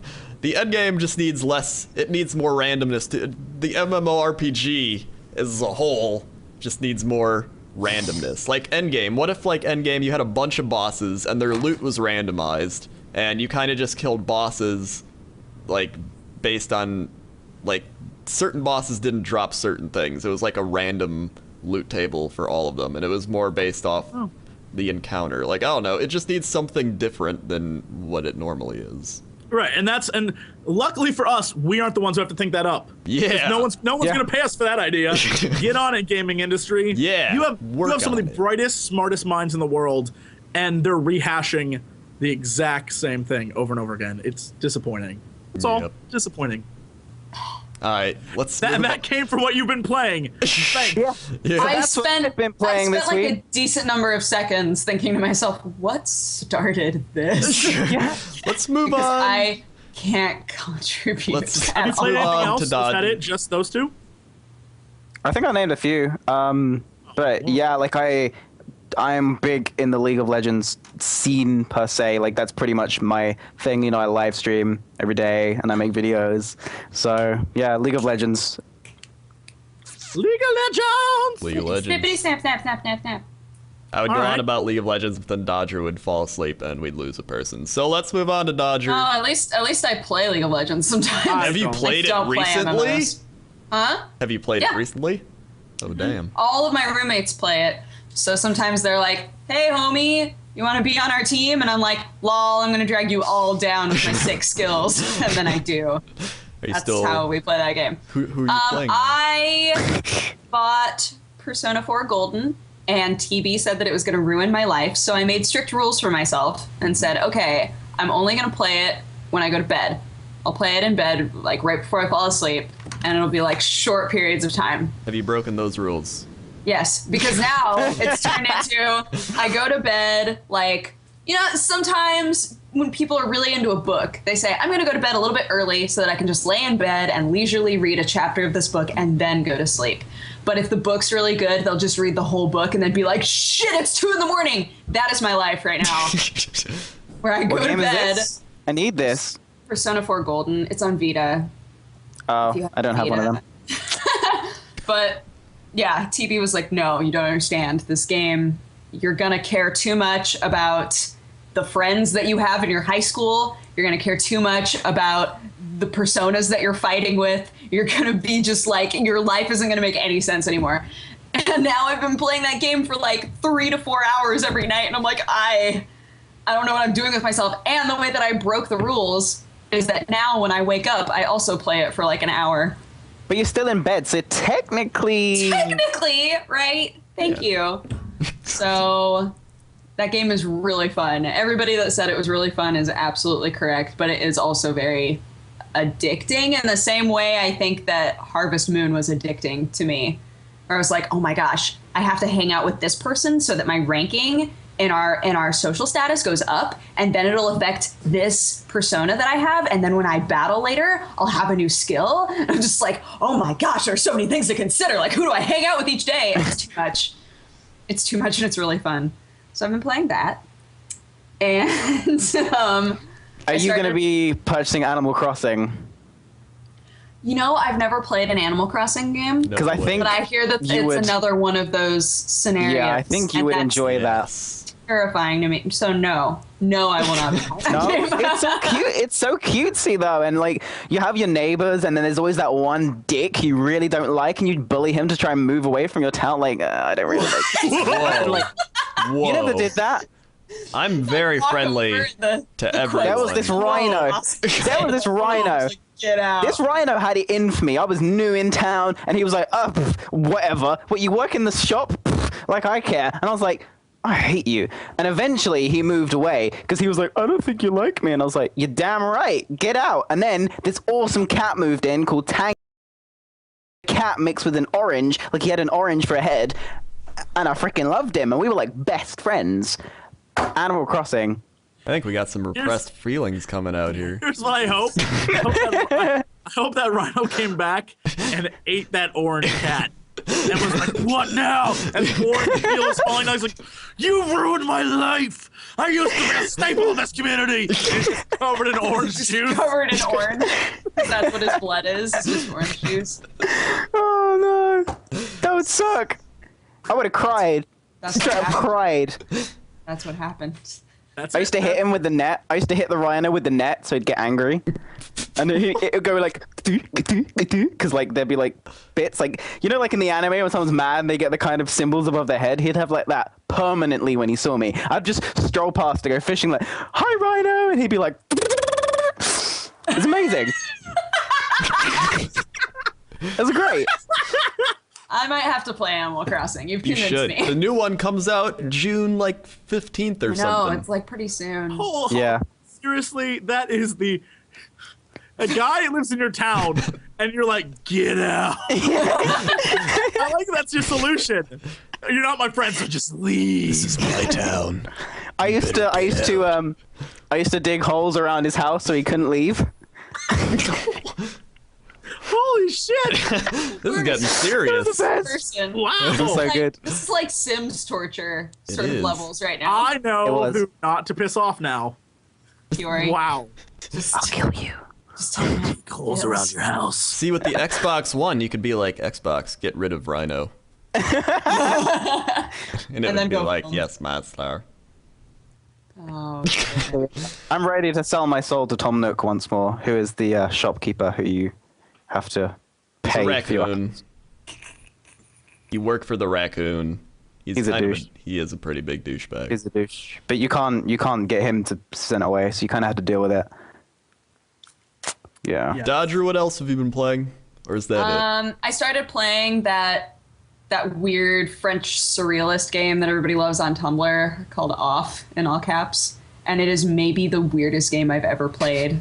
And it's great. It's just like, you are yourself, and the game breaks the fourth wall and refers to you as the person controlling the character.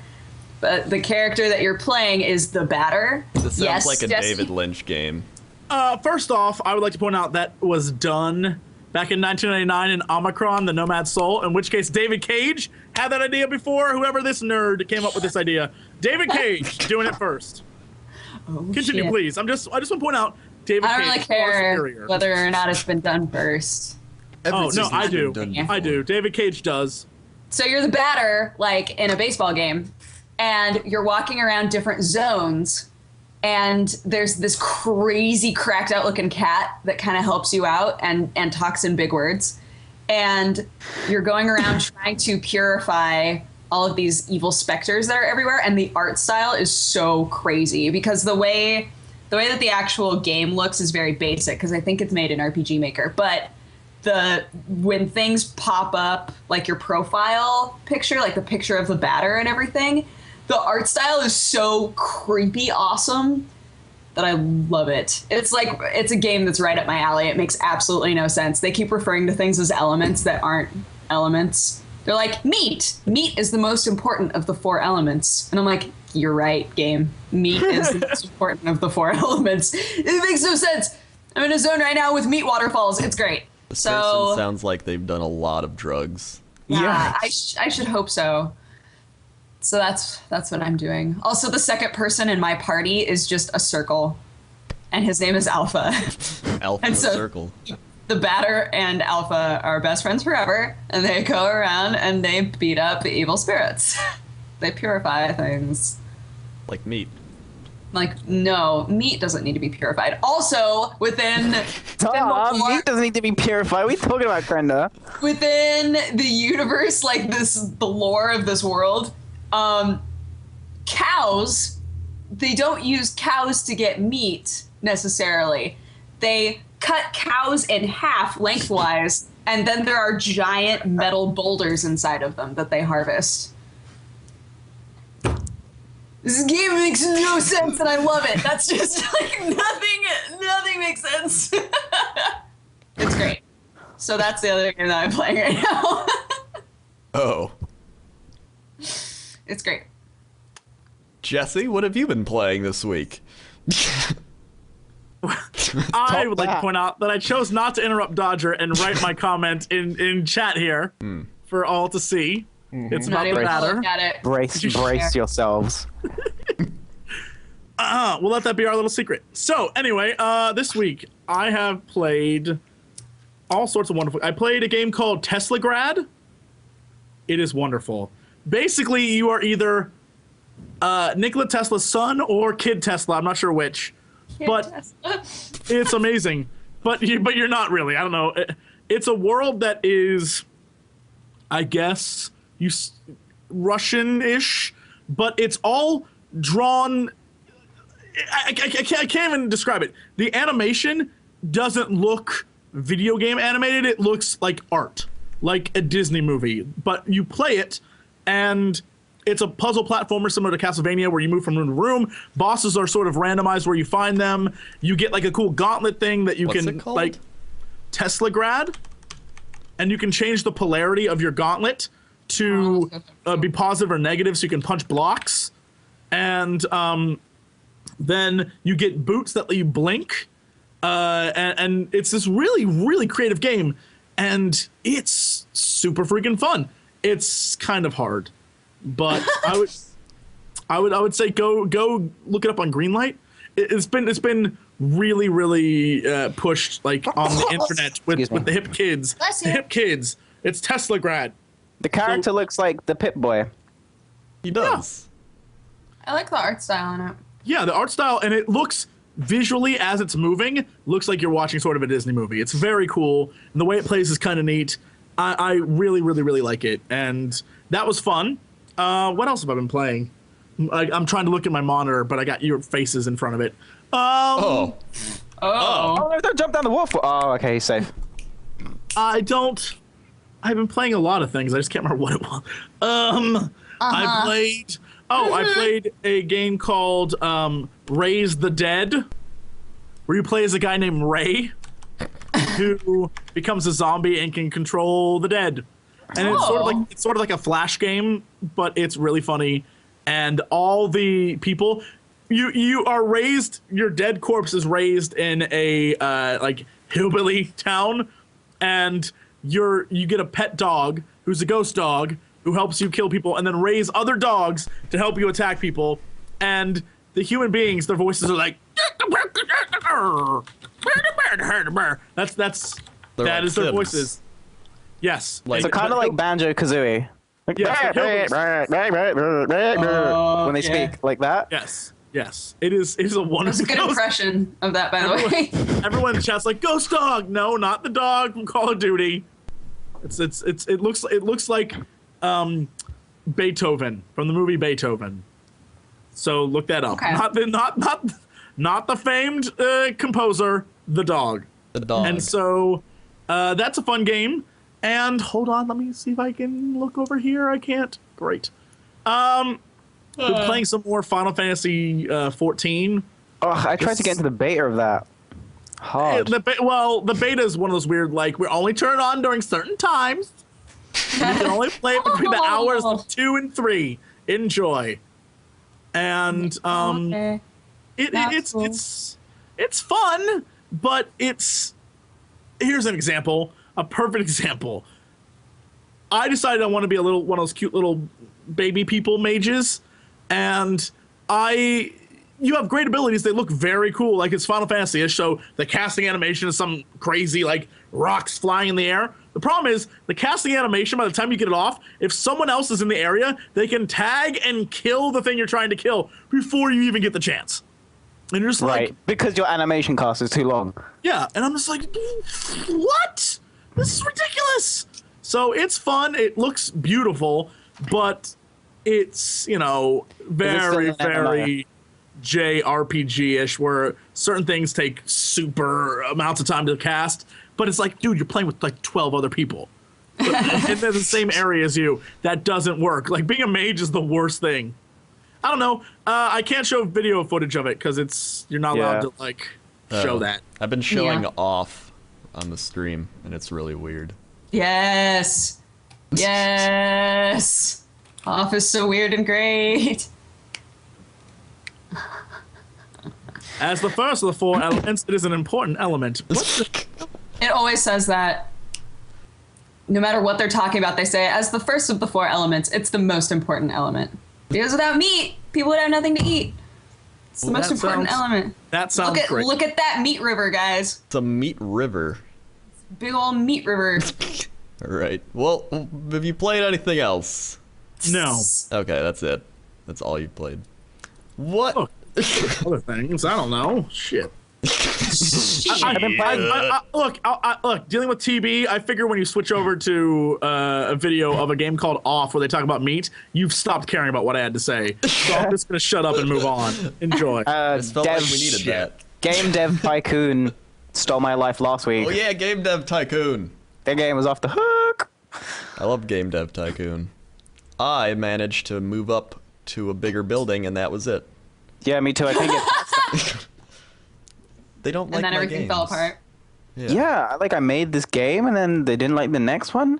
I don't know what these people want. Wasn't good. It's not good. All right, I have a question. How many people, I guess a lot of you maybe have played, what is the name of that game?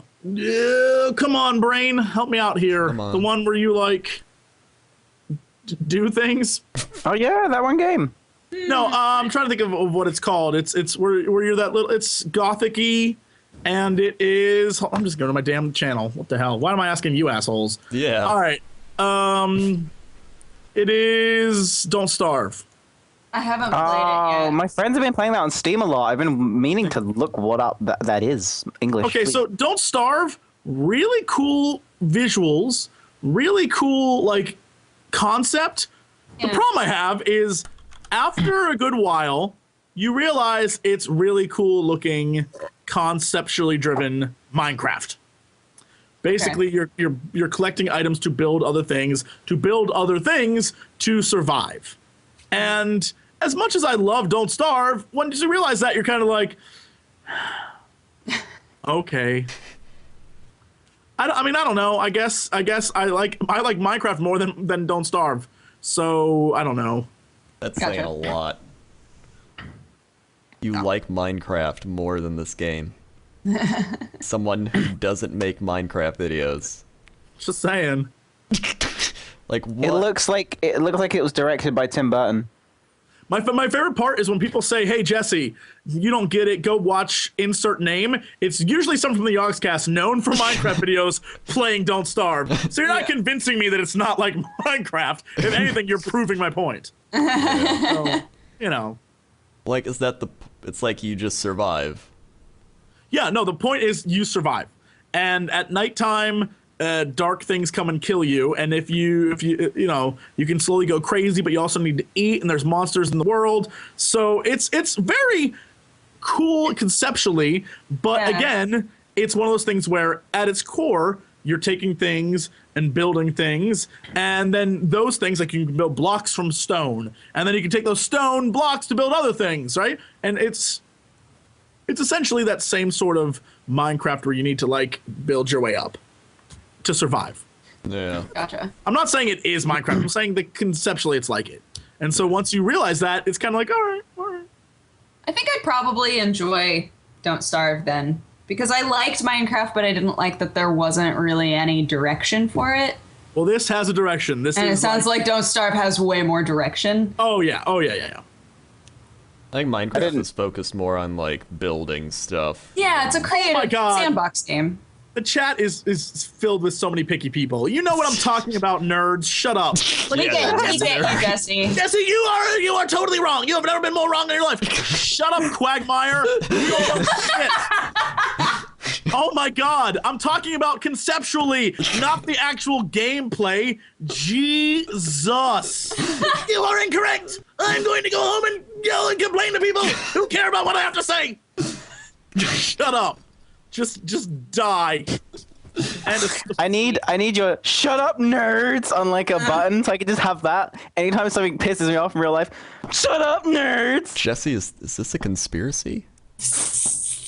No, there are no conspiracies.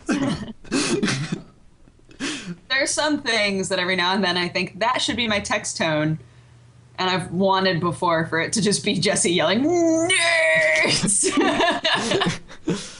All right, well, what have I played? I have played... Chat apparently calling a chat room full of people a bunch of nerds and telling them to go die. They turn against you very quickly. Oh. I don't want any of you to die watching. I love all of you. You should go check out youtube.com/WowCrendor, where I provide excellent, happy, exciting, and entertaining content for all. It's true. We don't want anyone to die. Unless, of course, you're the rhino.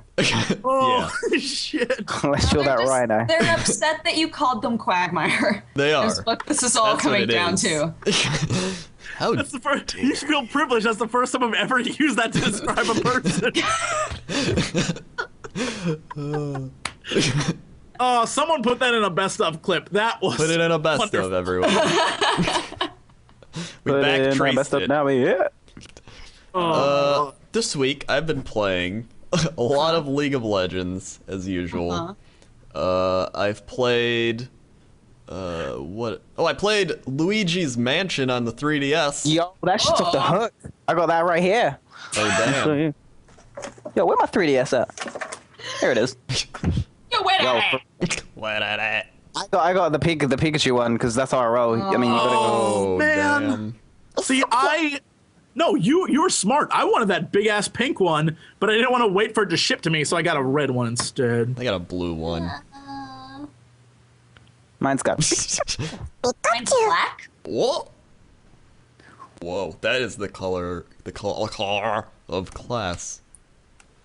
We know you're the classiest And my person. soul.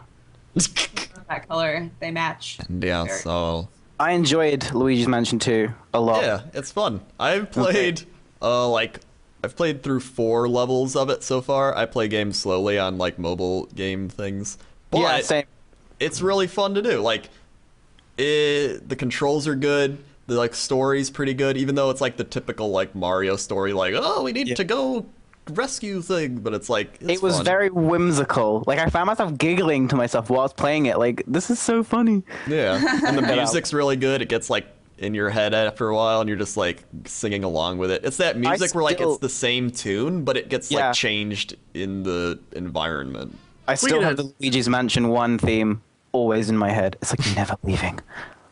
Mm-hmm. Yes, I believe I heard a Pikachu voice in there. Can I get that again? Pikachu! Whoa. I do voice acting as well on the side as like a hobby. Whoa. Can you do that one more time? Holy shit, that's horrifying. That is amazing. It's kind of amazing. I could do a few that Crendor would know, but I won't. Please, no. Give us one. You wanna play too? It'll be fun. That's for you, wow. Crendor. Brender's just like, I knew it was gonna. But can you do Meatwad? No. Well, you ain't got no voices at all, boy. together we could have a full show. We could. Yeah. We could have That's a what full, legit cartoon show. I don't even know what to say. That Pikachu voice, look, The worst Crendor, part shut is- up. I can imitate more women than men from the League of Legends cast. You're doing yourself a favor there. Keep it up. Yeah. So Definitely gonna make chat happy. Our chat is they're probably blowing just- up right now. I reckon. Yeah, they're blowing up. Do another female voice. Let's get Lux. Wait, who? I'll try. Anyone? Wait, look. Do Lux. What did she say? Let me Google some Lux quotes. Hold on. Hold on. This is going places. This is going Look, places. look. I've never been more jealous. That's the one thing I can't do is women voices. You have cornered the market on my dream. I'm so sorry. Tactical. Hold on. Are you kidding me? Precision summoner. Illuminate the enemy. Illuminate the enemy with superior tactics. I don't even know what's going on. Well, a double rainbow is a phenomenon of optics that displays a spectrum of light due to the sun shining and droplets of the moisture in the atmosphere. Does that explain it? Anime explosions. Like, I mean, Jesse, you can do announcer voices. Best. So no, I can't do that. He can't do I don't that. do No. No. Don't give him more credit than he deserves. No, I can't do that. Are you kidding me? Fully designed. I can do a No, bunch I of don't weird people. know. My jealous. I can't handle how wonderful that was. That was very good. that was Sorry. very good. Very good. Yeah. Yeah.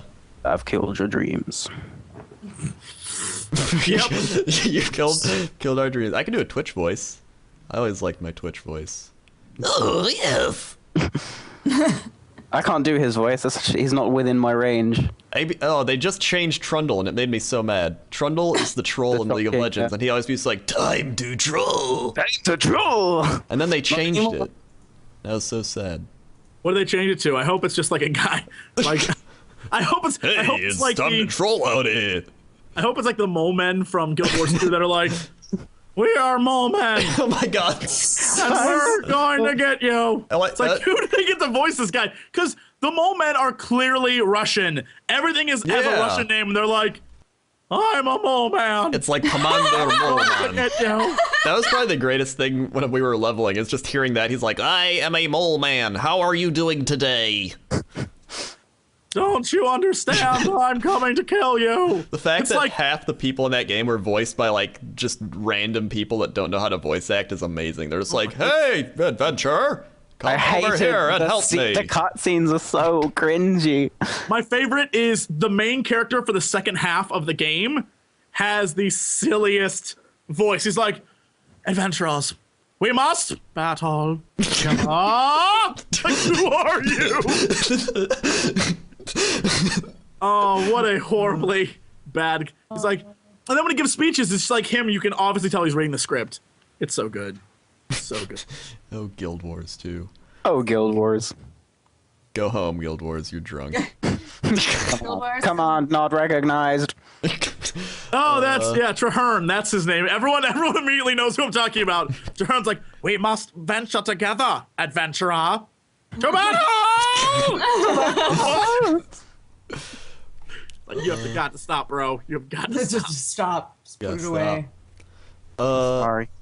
I'm sorry. I think I don't really play a lot of things other from League of Legends. Don't And, play games. No, same. yeah, Like League of Takes your Legends. life. Who's your favorite champion?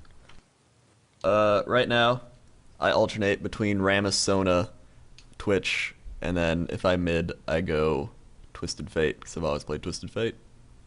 And then top lane Elise. I have Elise a broken. champion picked out for every category. And that's what I do. I played Twisted Fate earlier on stream for like the first time, and I played like trash. I made Twisted Fate cry. You gotta get the gold cards. If you don't get the gold cards, you're done. Look at You're that. done. That's the story. Stick Yeah, so that went really badly. My favorite's Fizz. Fizz is fun. Fizz Fizz is trap. he has a high learning curve, and then once you pick him up, pretty good. Jesse, please stop. We're having a conversation about League of Legends. It looks like you're making out with the Pepsi can. Maybe I am. Don't judge our love. Judge me. You just Our love is real. don't offend the Pepsi can. Is that a button? No, that's my voice acting. I don't even move my mouth. What up, hater? Whoa. Oh. Wow. Look what else I can do. Look, I'm gonna reenact something that happened to your rhino friend. With my mouth. You shot him. You hunted him down and killed him. I did. I'm crazy. After he ate Orange Cat. No, he didn't. I killed him. All right. Oh. This is where Shots fired. Shots fired, chat. Shots fired. I also played on the 3DS Fire Emblem. That game is really fun. And for someone, I hear that's really fun. I still haven't played that. I can't handle that game. I can't. I've literally had to stop playing it. I am stuck on a battle where no matter what I do, someone is about to die. And rather than let them die, I just shut the game off really quick. And I'm like, ugh! I just put it down. Because in my game, the way I have it set up is I'm not... if someone dies, they're gone for good. And it's on ultra hard. So basically, it's the worst of all situations. And I just can't... I can't handle it.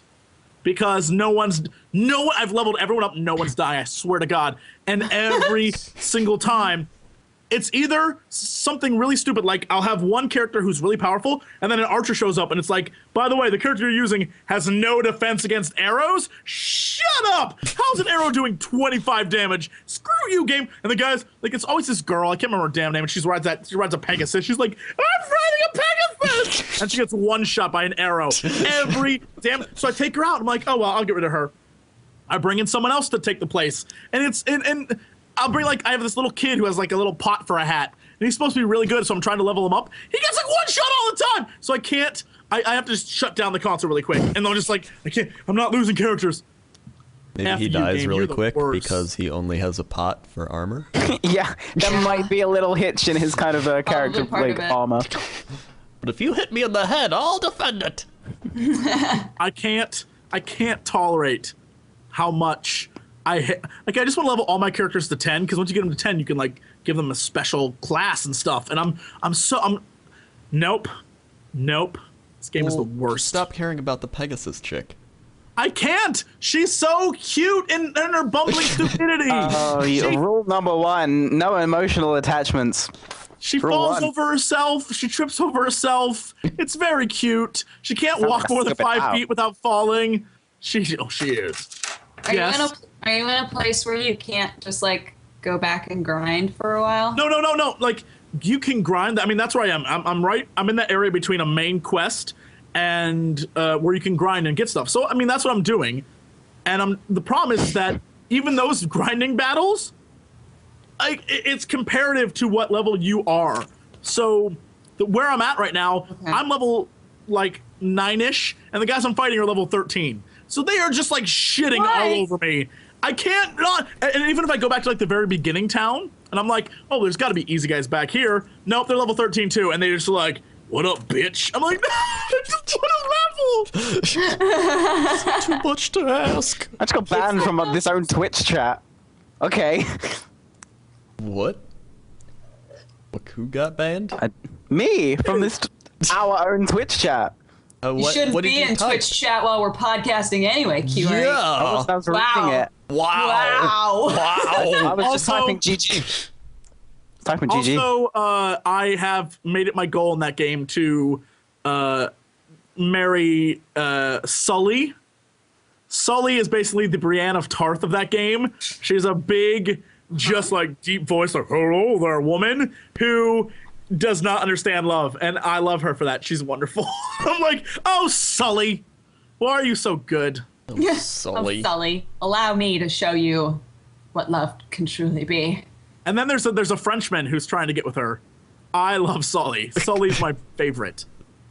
She's so ridiculous. I'm like, Sully, God, why are you so amazing? Meanwhile, all the other girls are all like the anime tropes. So there's this girl with a parasol who has like the spinny like bakery icing ear, like, you know, the hair. Yeah. Angel the one girl who has the one girl has the pigtails who's like super cutesy voice. And then there's the nerdy mage girl with the glasses and all the tropes. Brienne. And then there's Brienne. She's no trope. She's a beautiful woman. Yeah. I love her. Also, I made my computer this past week. I upgraded to a giant Cosmos 2. If you've never seen that case, find it. Look it up. There's a great video on Newegg of this girl, Joanne, who may or may not be... Joanne, I love her so much. She's this little Asian girl. I cannot tell you how much I love this girl. She is super cute, yet obviously has no real knowledge of computers. I think she's a model, but she's really tiny. She's this little tiny Asian girl, and her standing next to the Cosmos 2 is these. You could fit her in there. It's that kind of hilarious. And so I bought this thing, and I'm like, this is my baby. This is my thing. When I actually got it out of the box, it is big. It is about like half as tall as me. It is crazy big. And I decided that because it's so big and beautiful, her name is Brienne. Like it. I'm gonna find a deviant artist and pay them to paint Brienne of Tarth on the side of it, and I'm gonna just show that thing off to them. Like, look. And maybe they can paint me as Jaime Lannister. There you go. That's the thing. On it. That has to happen now. Oh my God, it's an amazing case. If you have never seen it, it's so insane. It comes with dust filters, like little filters you can pull out, and the sides open up like wings. What? That sounds dope. That sounds like the dopeness.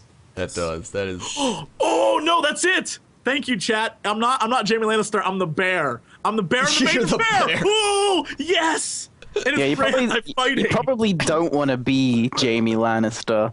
Yeah, no, bad things happen. But I can be the bear. Oh my God, because the bear and Brienne. That's it. I like how chat's finally catching up to looking up Joanne on Newegg, and they're like, "Holy crap, she is tiny. That girl is small." I don't know what's going on with her. You've now rebonded with chat. Yes. Have you seen how cute? Aw, she's adorbubs. Yeah. Outside of Game of Thrones. The actress? The actress is adorable. Oh, the actress is gorgeous in real life, yeah. But Brienne. I don't like her. Yeah. I like Brienne of Tarth. She's a woman I can trust. Yeah. Screw her. Brienne 2016. I don't know. I kind of like crazy, so I'm more of a Khaleesi kind of guy. But, you know. I mean, if she's not, you know. Yeah, but doesn't really do it. She gets naked far too much for no reason. She's kind of a slut. Look, I'm not saying I've read the books. She's kind of a slut. But Brienne of Tarth, she'd stay true to me. I can tell her, Brienne, look, I got some people I need you to beat up. And she'd be like, whatever you will, my lord. She'd call me my lord. Daenerys wouldn't do that. She'd be like, shut up, I got 3 dragons. I don't need you. Where are my dragons? Yeah, where are my dragons? Shut it, kid. Brienne of Tarth and I were in love. Wow. This is a good time for a break. I think when we come back, we'll talk about things. I can't assure that they'll be gaming related, but they will be. Also, things. Cersei Lannister. She's wonderful. I like her too. That's cool. I didn't story. I didn't even get with that grandma from the Tyrells. I didn't even get with her. Yes. Get with the grandma. She's feisty. She knows what's up. Stop the stream. Just end it. We're breaking now. Hey, we're back. Hello. Hi. Hi. Hey. How's it going, everyone? Hi. We're back. We are. I played the Reigns of Castamere. I heard. I was watching chat. Yes. You can't say anything. Shut it, all of you. Don't say nothing. Don't say nothing. So, let's see. What should we talk? We could talk about releases coming up. Sure, that sounds like a plan. Yeah. Sure. On today, we got some great games coming out. We got The Call of Juarez, The Gunslinger. That's by Ubisoft, and it's for all things. Every platform? And by everything, I mean PC, PS3, and Xbox 360. Okay. Okay. We got The Time Trap for iOS and Android. Okay. We got Men's Room Mayhem. Good. Oh boy. What is iOS and I was gonna say that must be a mobile game. and Android and PSV. What kind of simulate game is that? Men's Room Mayhem is only the greatest of all. Men's Room Mayhem? Men's Room Mayhem. Let's see, is there a trailer for it? No, there's not. Whatever. There's gotta be. Hold on. It sounds kind of dodgy, I'm gonna be honest. There has to be something. Men's room mayhem. Play as a 16-year-old rent boy. Key features: clean up in 7 challenging locations, from country pub to nightclub. Meet 20 different patrons with unique characteristics. Earn trophies by completing in-game objectives, and achieve high scores by following the unwritten rules of men's room etiquette. What the fuck? It also has blitz mode to test your fingers and your nerve. I'm watching the trailer right now. Oh, there is a trailer. Hold on. You want me to send it to you? Yes. I got it. I'll send it to you right now. Please do. It is the best. Considering how you said Bing was very good for searching up porn, you probably don't want to go ahead and Google men's room mayhem. I want to know what's going on in this one men's room where there's just a lion. There's a lion in there. Remember the etiquette, kids. Oh, and clowns. No. What? If there's ever a lion in the bathroom. Why is there a hot girl in there? No. This is all so weird. Oh, well, at least they have the courtesy to, you know, blank out the, I know. that lion. Etiquette plus 14. This is the thing. Oh, there was a fight going on. It's out now. So it's like Sally Salon, except with a bathroom. Yes. These guys come in and they're like, I gotta pee, or I gotta poop. And then you're like, oh, go here, avoid the lion. What? My favorite part of that. Eaten. That's all, you know, that's like one of my troubles, you know, when I walk into a bathroom, like, I have to know where I'm going, and I have to know that I can, there's a guy who I can trust to help me avoid the lion. Yeah. You never know which stall the lion's gonna be in. What? Okay, no. That's a very valid point that was just brought up. That going into a bathroom shouldn't be that difficult, or something you have to like brace yourself for. There was one, and this is what I don't understand about, I guess, humanity. Maybe I'm just not hip enough to be with the cool kids. Mm-hmm. But last time I was in Vegas, we went to this interesting club that the bathroom was, when you go in the men's room, the urinals are lined up facing the bar area, and there's a giant one-way mirror. So you are literally urinating while staring at everyone else drinking. And it's the weirdest, the single weirdest experience of your life. Because at the same time, you're like, can they see this? And it's not like you're urinating and they, like, it's not like up to here, like this is where the window is. It's a full wall mirror or window. So like you're seeing the floor and everything. So basically, the assumption is that if someone could see through that mirror, they'd see all your junk and glory. Right. And it's really weird. I'm like, this sounds really weird.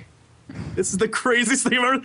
And that's the kind of thing I'm like, I don't know why that's needed. I feel like that mirror is the same thing as that lion. Why is there a lion in there? Because someone was like, you know what? Because you're in Vegas. We're in Vegas. We're making a lion in our bathroom. And he gets to watch you pee. That's the worst torture for a lion. You literally are just like, we captured you, king of the beasts. Now watch us pee. Like, oh my god. Mm-hmm. I don't even. What else is coming out? I don't know. You've got the list. All right, we got Skyward Collapse. I don't know what this is. Okay. Skyward Collapse. Collapse? It like is, collapse, like something falling, or like claps, like applause. It looks like some sort of city builder type thing. It looks like Farmville, Collapse. but Okay. city, like Farmville with like medieval cities and most likely better. Yeah, it's very indie looking, kind of cool. Yeah, I would try it. We got Total Recoil. Oh, it's Android. Donkey Kong Country Returns 3D comes out in 2 days. Oh yeah, I want to get that. Oh. Yeah. They actually implemented the Wii version of it as well. It was something like the DS one was the game they're putting on the 3DS is the version they wanted to originally release, but apparently it was too hard, so they dumbed it down for the Wii. Oh. And put it on the Wii. Why you gotta do that? If you want the original experience, then you get it on the 3DS, so you don't have like shiny graphics, but you play it in the full hardcore mode. I'll probably get this game, just because. Fast and Furious Showdown. Okay. Good. For 3DS, PS3, Wii U, 360. That's the game, and this is true fact. I'm not. Last week we were going to cover that game because TB was like, "Hey Jesse, I want you to go look up information about that game." Here's what I found. Hundreds of videos, all with one screenshot, a web page with 3 screenshots, and a write-up that said, "Fast and the Furious, it's coming soon." That was it. It might be that this game is going to be awful. I feel like they're not letting people know how bad it's going to be. I was going to say, they're not letting people see it. Yep. Nothing. I don't know why that would be. Fast and the Furious, it just keeps getting better. And that's another great title for the Wii U coming out. They'll have more games. Hooray. Well, I don't have a Wii U, but if they announce a Super Smash for the Wii U, I'm gonna be in that game. I'm sure they will. I'm gonna be in that game store so fast buying the Wii U just so I can play the new Super Smash. They'll announce one. It's just when they'll announce. If like, have they announced like more games yet or no? They've been focusing a lot. No, even EA. Yes. Did you see what EA said? It is basically like, all right, not everyone loves EA. Clearly, I'm not a big fan, but here's the best part of this is EA basically said, we will never make games for the Wii U. It is a shit console, and why would we waste our time on that? That's what they said. Basically, a giant company that makes a bunch of different games, like, we will just not do that. And then, of course, and that wasn't what EA, the official company, said. That's what EA, the guys who make the game, said. So you can believe, you know, whatever you want there. But when the guys making the games are like, it is awful. Sure, they retracted it, but... Yeah, I was good. Oh, okay, they retracted it. Where are the games coming? When EA starts making games, then they've retracted it. Until then, poor Wii U is... What I felt bad is earlier we were talking about Sony and Xbox and the console wars. Not one person gave a shit about the Wii U. Yep. Yeah. That tells you how much people care. It's unfortunate, but that's true. Wii U has nothing of value to offer anyone right now. And I do think that it was in their best interest to have the Wii U come out so far ahead of PS4 and Xbox One so that people have more of a reason to play it down the line. Yeah. But they have to actually give us reasons to play it down the line. There's none right now. None. Yeah. There was Mario. And the other day it hit me, and I did not know this. I'm not a big, like, Mario person, so, you know, I was when I was 12 or whatever, but the idea is that I was over at the Warp Zone house the other day and I was playing on our dear friend Davis's game majig 3DS. Oh, okay. And the Mario on there, the Mario on there was like the Wii U Mario, and I don't know if they're supposed to be the exact same thing, but it was very similar to the point where it was like, this is your launch title? It didn't hit me until I played it on the 3DS that they were pretty much the exact same game. I was unaware of that. And I guess maybe it's supposed to be that way. I don't know. But I was like, it is the same graphic fidelity as your 3DS, and that's what you're... Sure. Whatever. Whatever. Night of the Rabbit is coming out, and I don't know what it is, but it looks kind of cool, and I'm going to play the trailer for it. All right, we'll watch it. So we shall watch this. Watch it. What if magic truly did exist?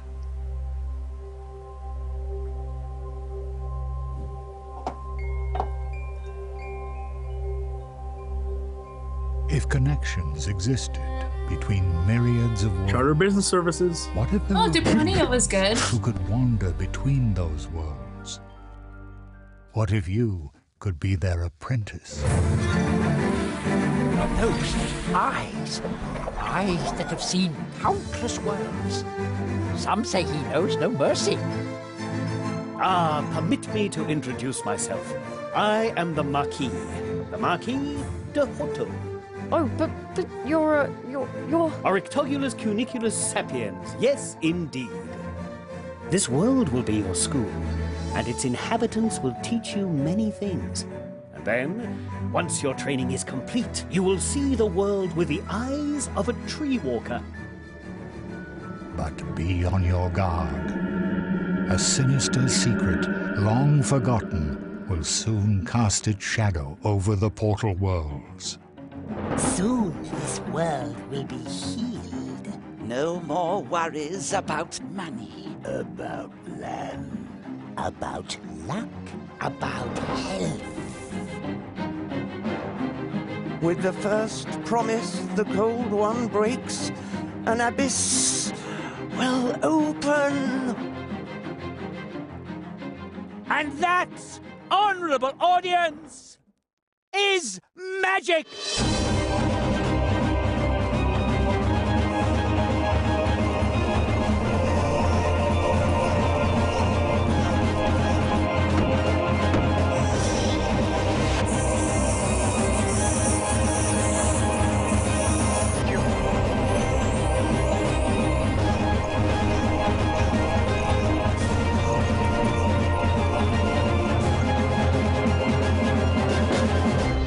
Must break the spell. You alone can stop him.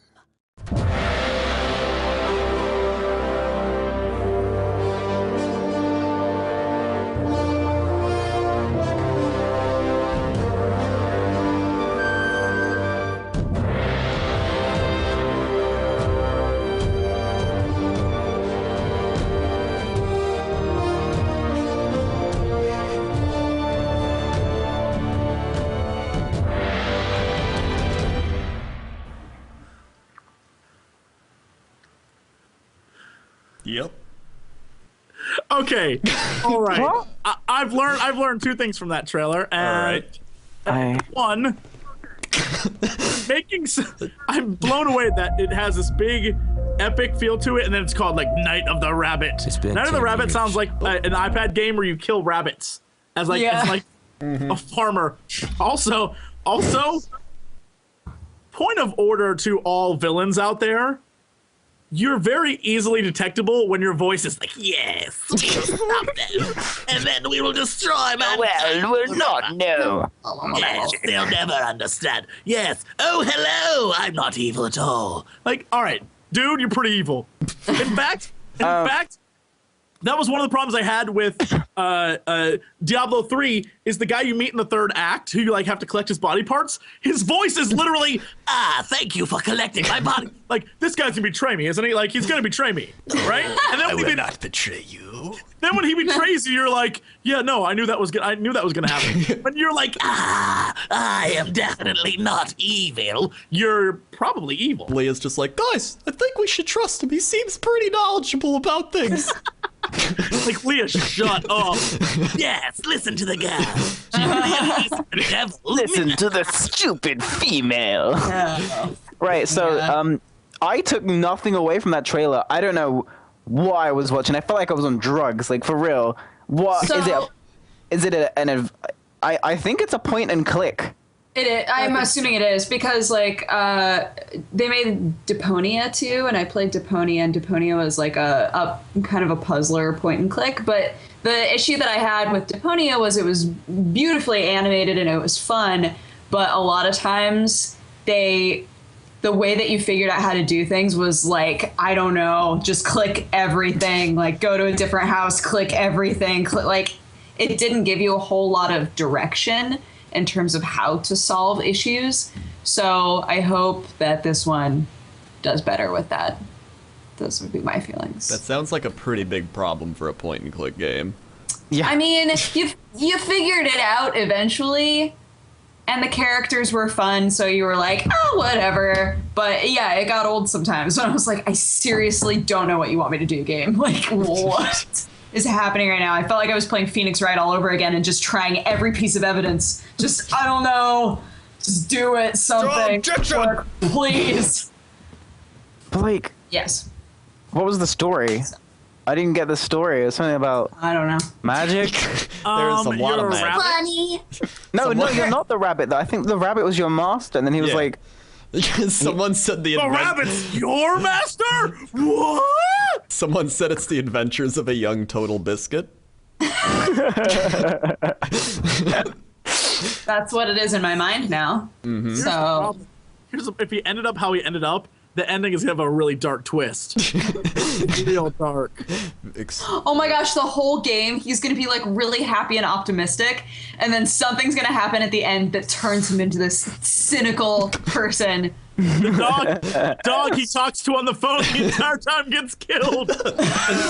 No! Caller of Duty! Let's get down the rabbit hole. It explains the rabbit's Caller of Duty. the rabbit's like, your contact is going to be a dog named Caller of Duty. He's like, all right, I can't wait to play with him. And then they're on the phone, and he hears someone break in. He's like, oh no, don't do it! And he hears a gunshot. He's like, no. Caller of Duty! And that's how he becomes who he is. And the Inception music plays.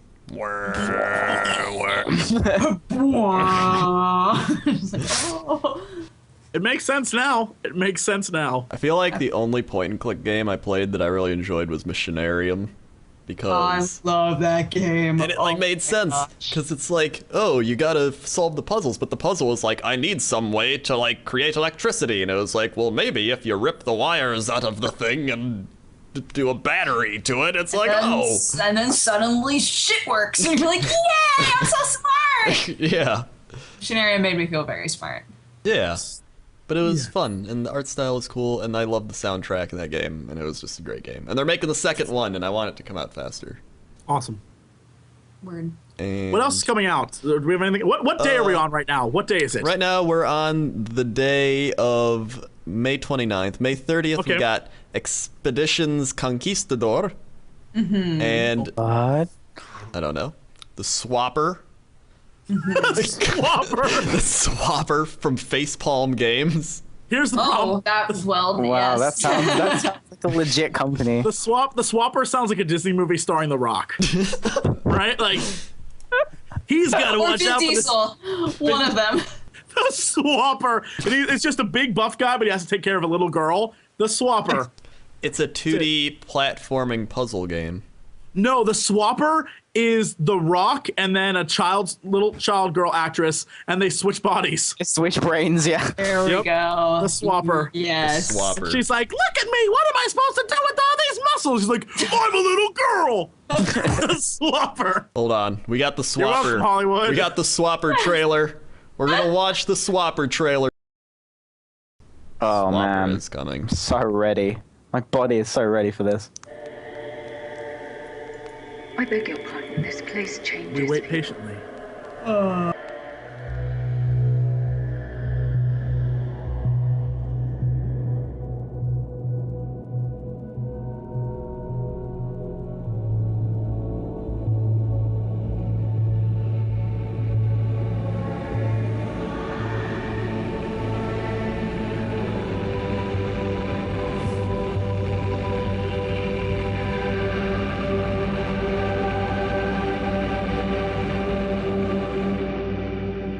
You're wondering, I suppose, how a person could survive here so long. I've had time to wonder that myself.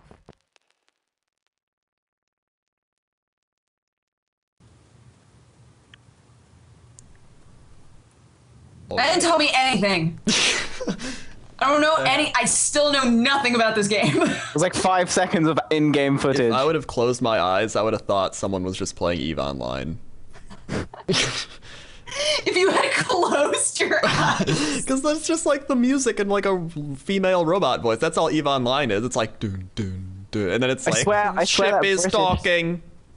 That British woman voices every single British like voice ever. You're like, wondering, I suppose. Don't worry, we have. You're wondering, I suppose. And then they did the What this typical game like is about. joystick says you won't be able to put it down. No, my favorite is G4 TV. Totally relevant. Like you won't play this game shit for free. Thanks, You're G4. so gonna play this game. After watching reruns of Cops and Ninja challenges. Ninja I can't make fun of that because that's my primary source of cheating. I like how there's like people in this world that like their legit life goals are to be ninjas. Ninja Warriors. Ninja Warriors. Holy shit. I remember the one was like these two hillbilly guys. They're like, two brothers? yeah. amazing.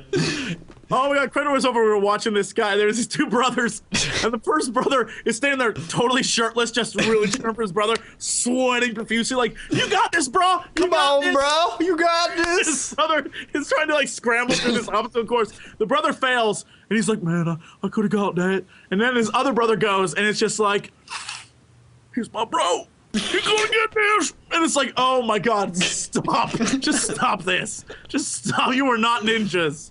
Yes. You are not ninjas. Stop it. Yeah. Jesse, you don't know. People have dreams.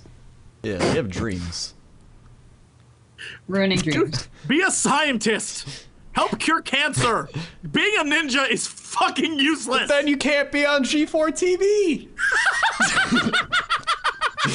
then what are you gonna do with your life?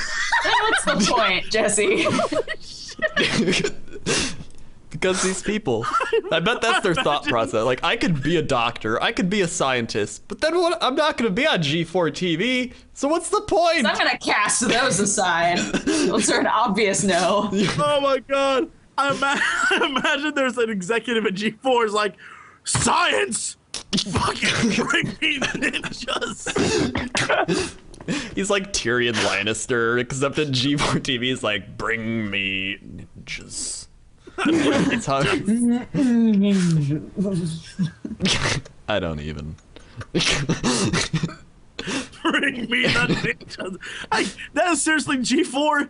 G4 the channel is old episodes of Cops, maybe 3 hours of gaming content, and then Ultimate Ninja Warrior for like 12 hours in a row. And they just keep replaying the same episodes over and over again. It's like, I just looked up G4 for the next 12 hours. We have Ninja Warrior. We have Cops.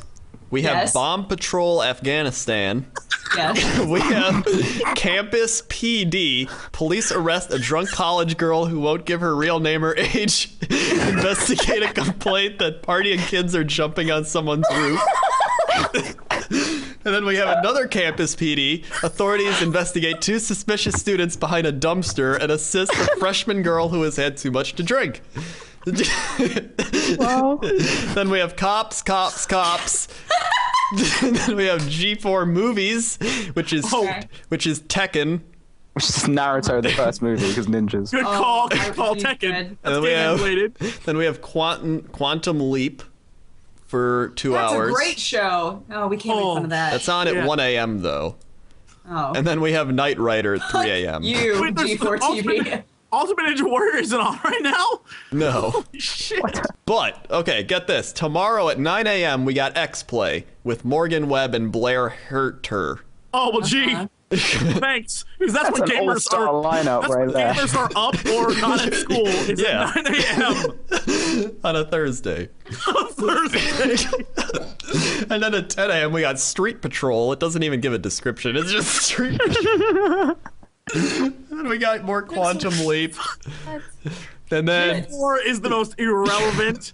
If you are like bragging about how G4 loves your game, you are wasting our time.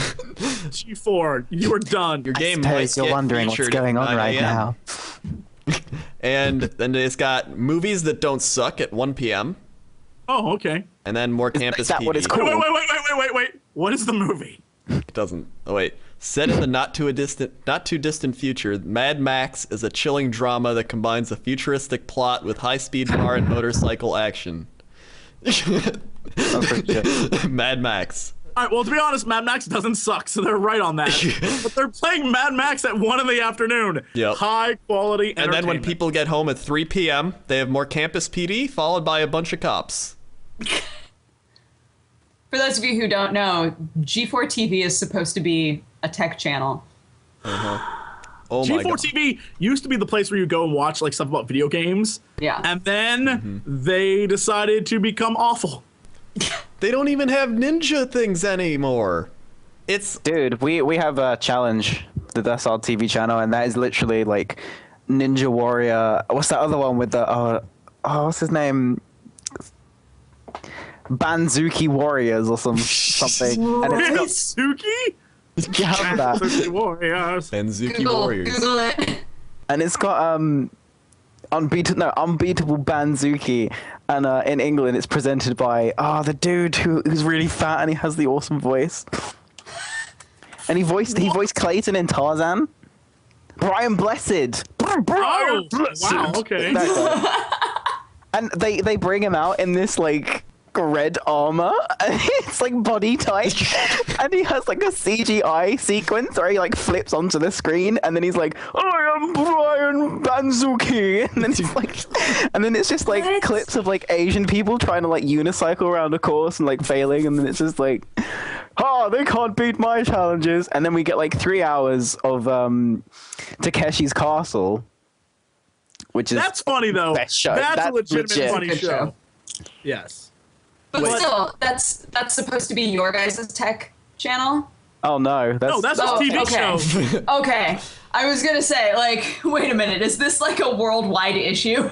Apparently where nobody has GeForce legitimate TVs. tech channels? Apparently it's just dead now. They say a final goodbye from X-Play is like their headline story, and then at the top of the page it's like X-Play all new weeknights at 6:30 p.m. But there's none of that. They said a final goodbye to their web designer like 3 years ago. So G4 TV is pretty much dead. God, but they are gonna love the Swapper. They are. The Swapper is like, look, dummy, you're gonna love this game. You're going to love this game, even though you have no idea what's going on. Our ninjas aren't needed on TV anymore. We're gonna send them after you. You'll love this game. To be fair, the 5 seconds of in-game footage I saw, I wanted to know what was going on. Well, yeah, I wanted to see more, but I didn't get enough of anything showed specific. a little bit of stuff. They showed, but on the upside, they showed 5 more seconds of in-game footage than the Xbox reveal. That's true. Very true. That's so true. That is true. When does Deadpool come out?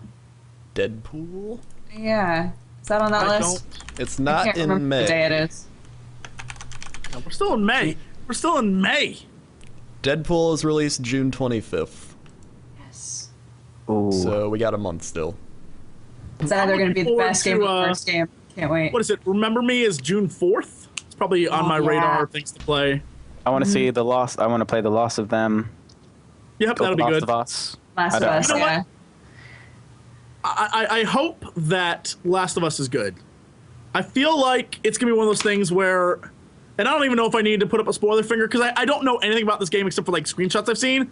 I feel like it's going to be one of those things where the name gives away too much. The Last of Us means only one person gets out. That's what I'm saying. The Last of Us is about one group, and it's probably going to be either the little girl dies or the guy dies. Either Ellen Page or someone else. And that angers me because I don't want that. I want coolness and not stuff I know it's gonna happen. Yeah. Old man Jesse is shaking his fist. Oh. That doesn't mean shaking your fist over here. Oh. You need to stop. That means something entirely different over here. You're just making him go on for longer. I wonder what does it mean? It means you're a wanker. Like. Oh, you mean this? No. Yeah, you're pretty much doing that. This is different. No, I'm doing this. I'm shaking. Or there's this. Here. What? Someone give me that. All right. Anyway. I think that's about. Oh yeah. What? Oh wait. What is? What? Jesse just jizzed and then drank his own jizz as it fell out.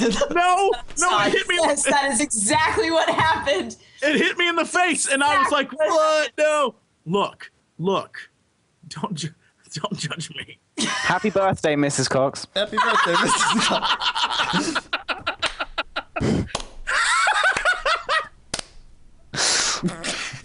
Can I just say what makes it even worse? What makes it even worse is I got an email from my mother a while ago that literally was like, "Your dad really likes Crendor's music." Also, oh shit, I just got another email. She missed the beginning of the show. She missed our intro bit, and I was like, "No, go back watch the beginning." So, and she just sent me like, "Thank you. This is wonderful. I'm sorry I missed all the chat love." Well, you're getting it now, Mom. Hooray! Oh, I want her to be like, yeah. So my son, he's on the internet, and they find this video. I'll be like, Thank you for liking. Hey everyone, my mom goes to the pool with. Thank you for liking my music. I appreciate it.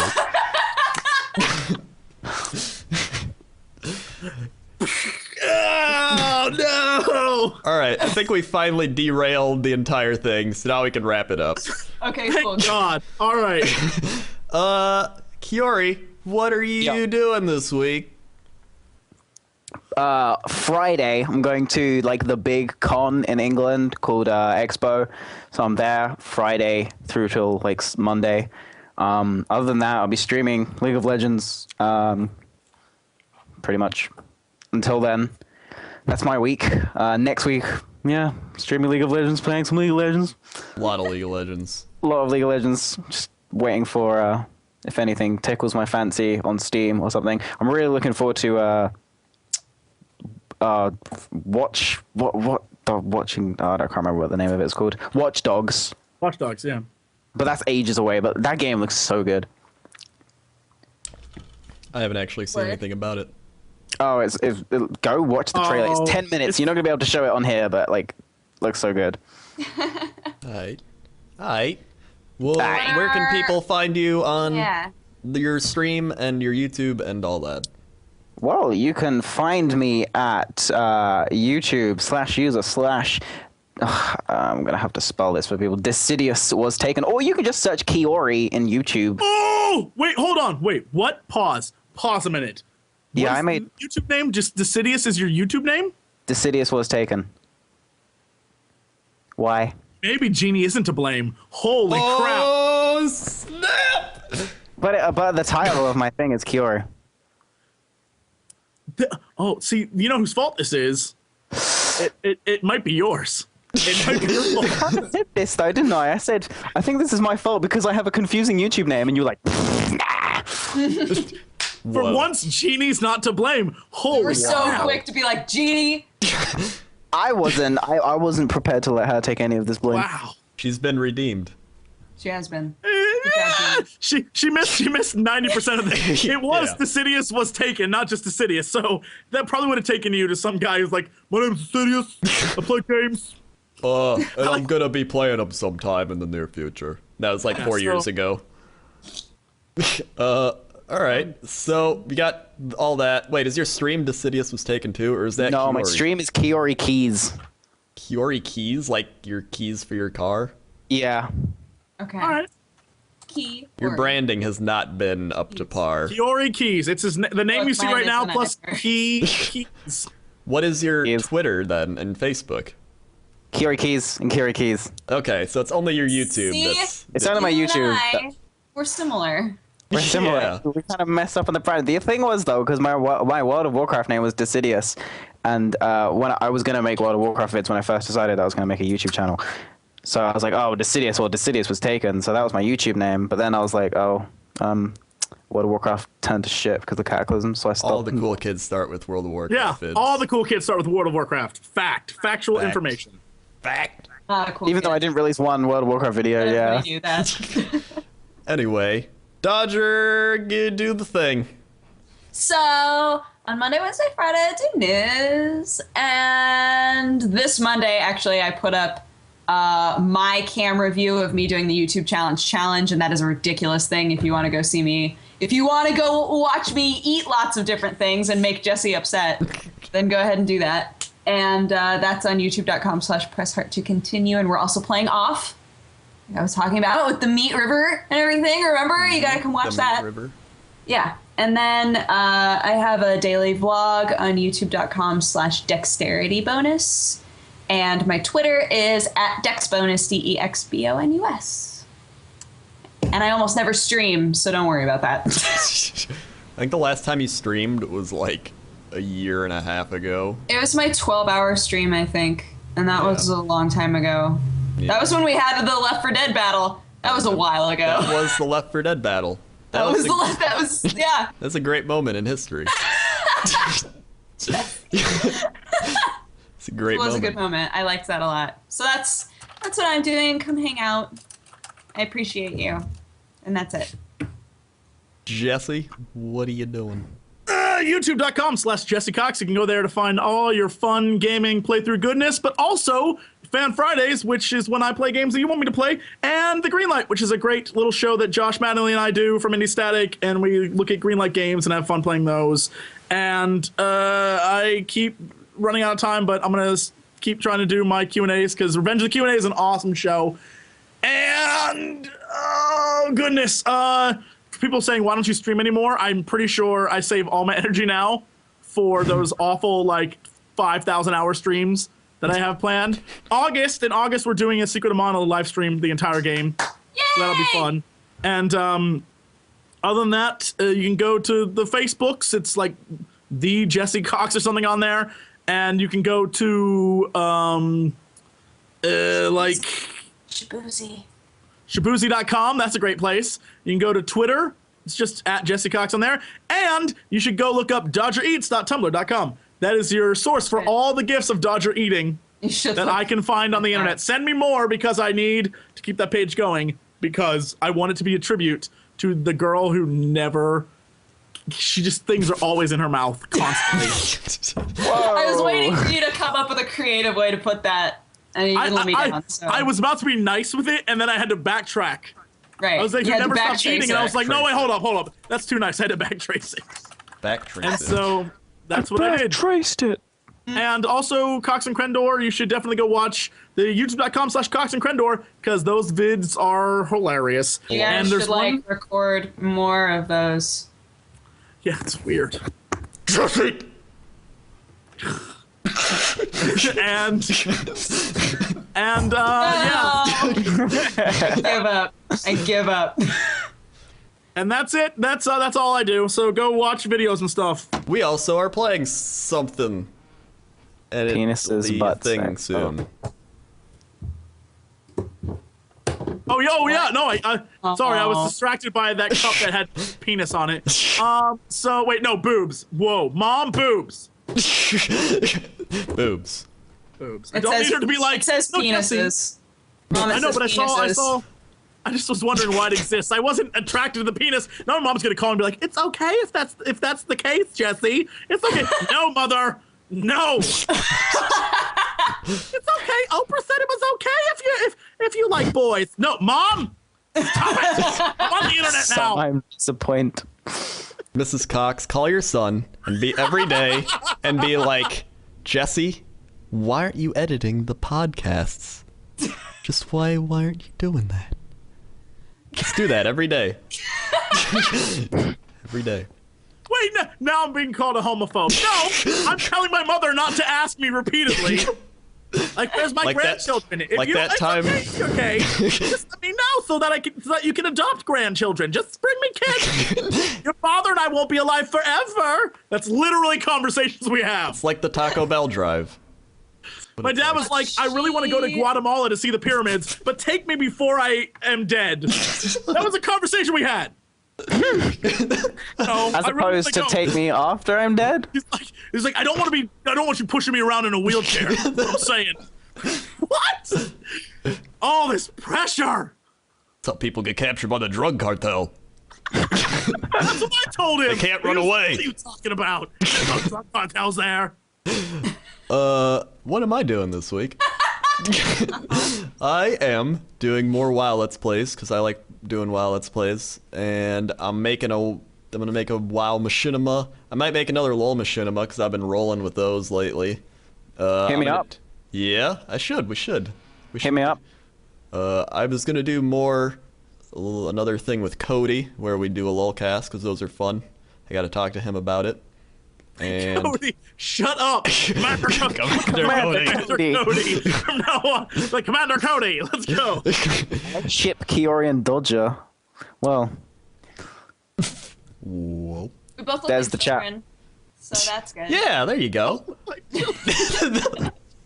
This is getting weird. I'm also. That was the most romantic thing she's ever said, though. So to be honest, we both look like children. That's about as high as a compliment you're gonna get. Oh, I'm also I'm also going to start up Poorly Rated again, where I review poorly rated games. And I found a game called Country Justice, something with hillbillies. And it's supposed to be really terrible, and I'm going to play that today. That sounds good. Yes. Country Justice. And you can find me at youtube.com/WowCrendor, twitter.com/WowCrendor, facebook.com/Crendor, districtlines.com/WowCrendor, and buy my shirts, buy my mugs. I just made a new mug. It's got +10 morale on it. Oh, yeah, wait. Yeah, I have a new shirt up on Rodeo Arcade. Go to Rodeo Arcade. Illuminated shirt. Whoa. If we're whoring out, while you're there, go to the OMFG Cata section of Rodeo Arcade and buy my shirt too. How about that? Shit. Good. Yeah, check out Jesse's, but check out mine first. No. Spend money on mine. Oh, I started this. Look at hers and be like, oh, that's cute. And then go to mine and get a shirt you can wear in public. Wow.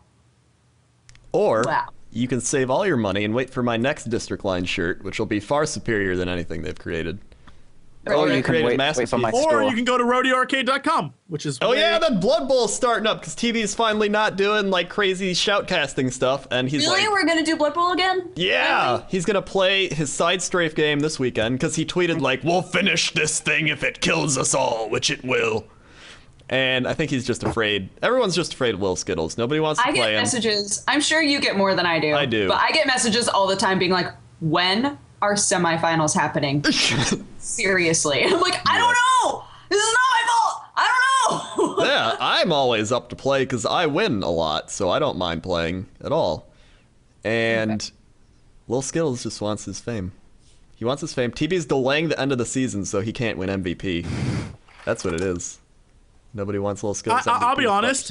I almost, first off, chat knows I hate Blood Bowl. But I'll be honest, I feel like TB is delaying this simply because he doesn't want to lose. Because this is his baby, and Crendor took his baby and made it his own baby. It's the plot of the late '90s classic Zorro, in which Catherine Zeta-Jones is kidnapped by the bad guy and made the daughter of the bad guy, and Zorro finds out.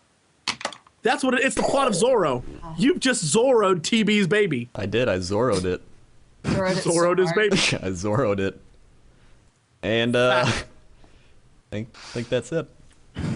That's the end. Thanks for watching the TGS podcast. Occasionally we talk about games. Most of the time we don't. Up on youtube.com/The Game Station. The Game Station. It's where stuff also happens, and they are a thing. They're a thing that we're all a thing inside of. Family. Game Station family. Okay, see you later. Bye. Bye.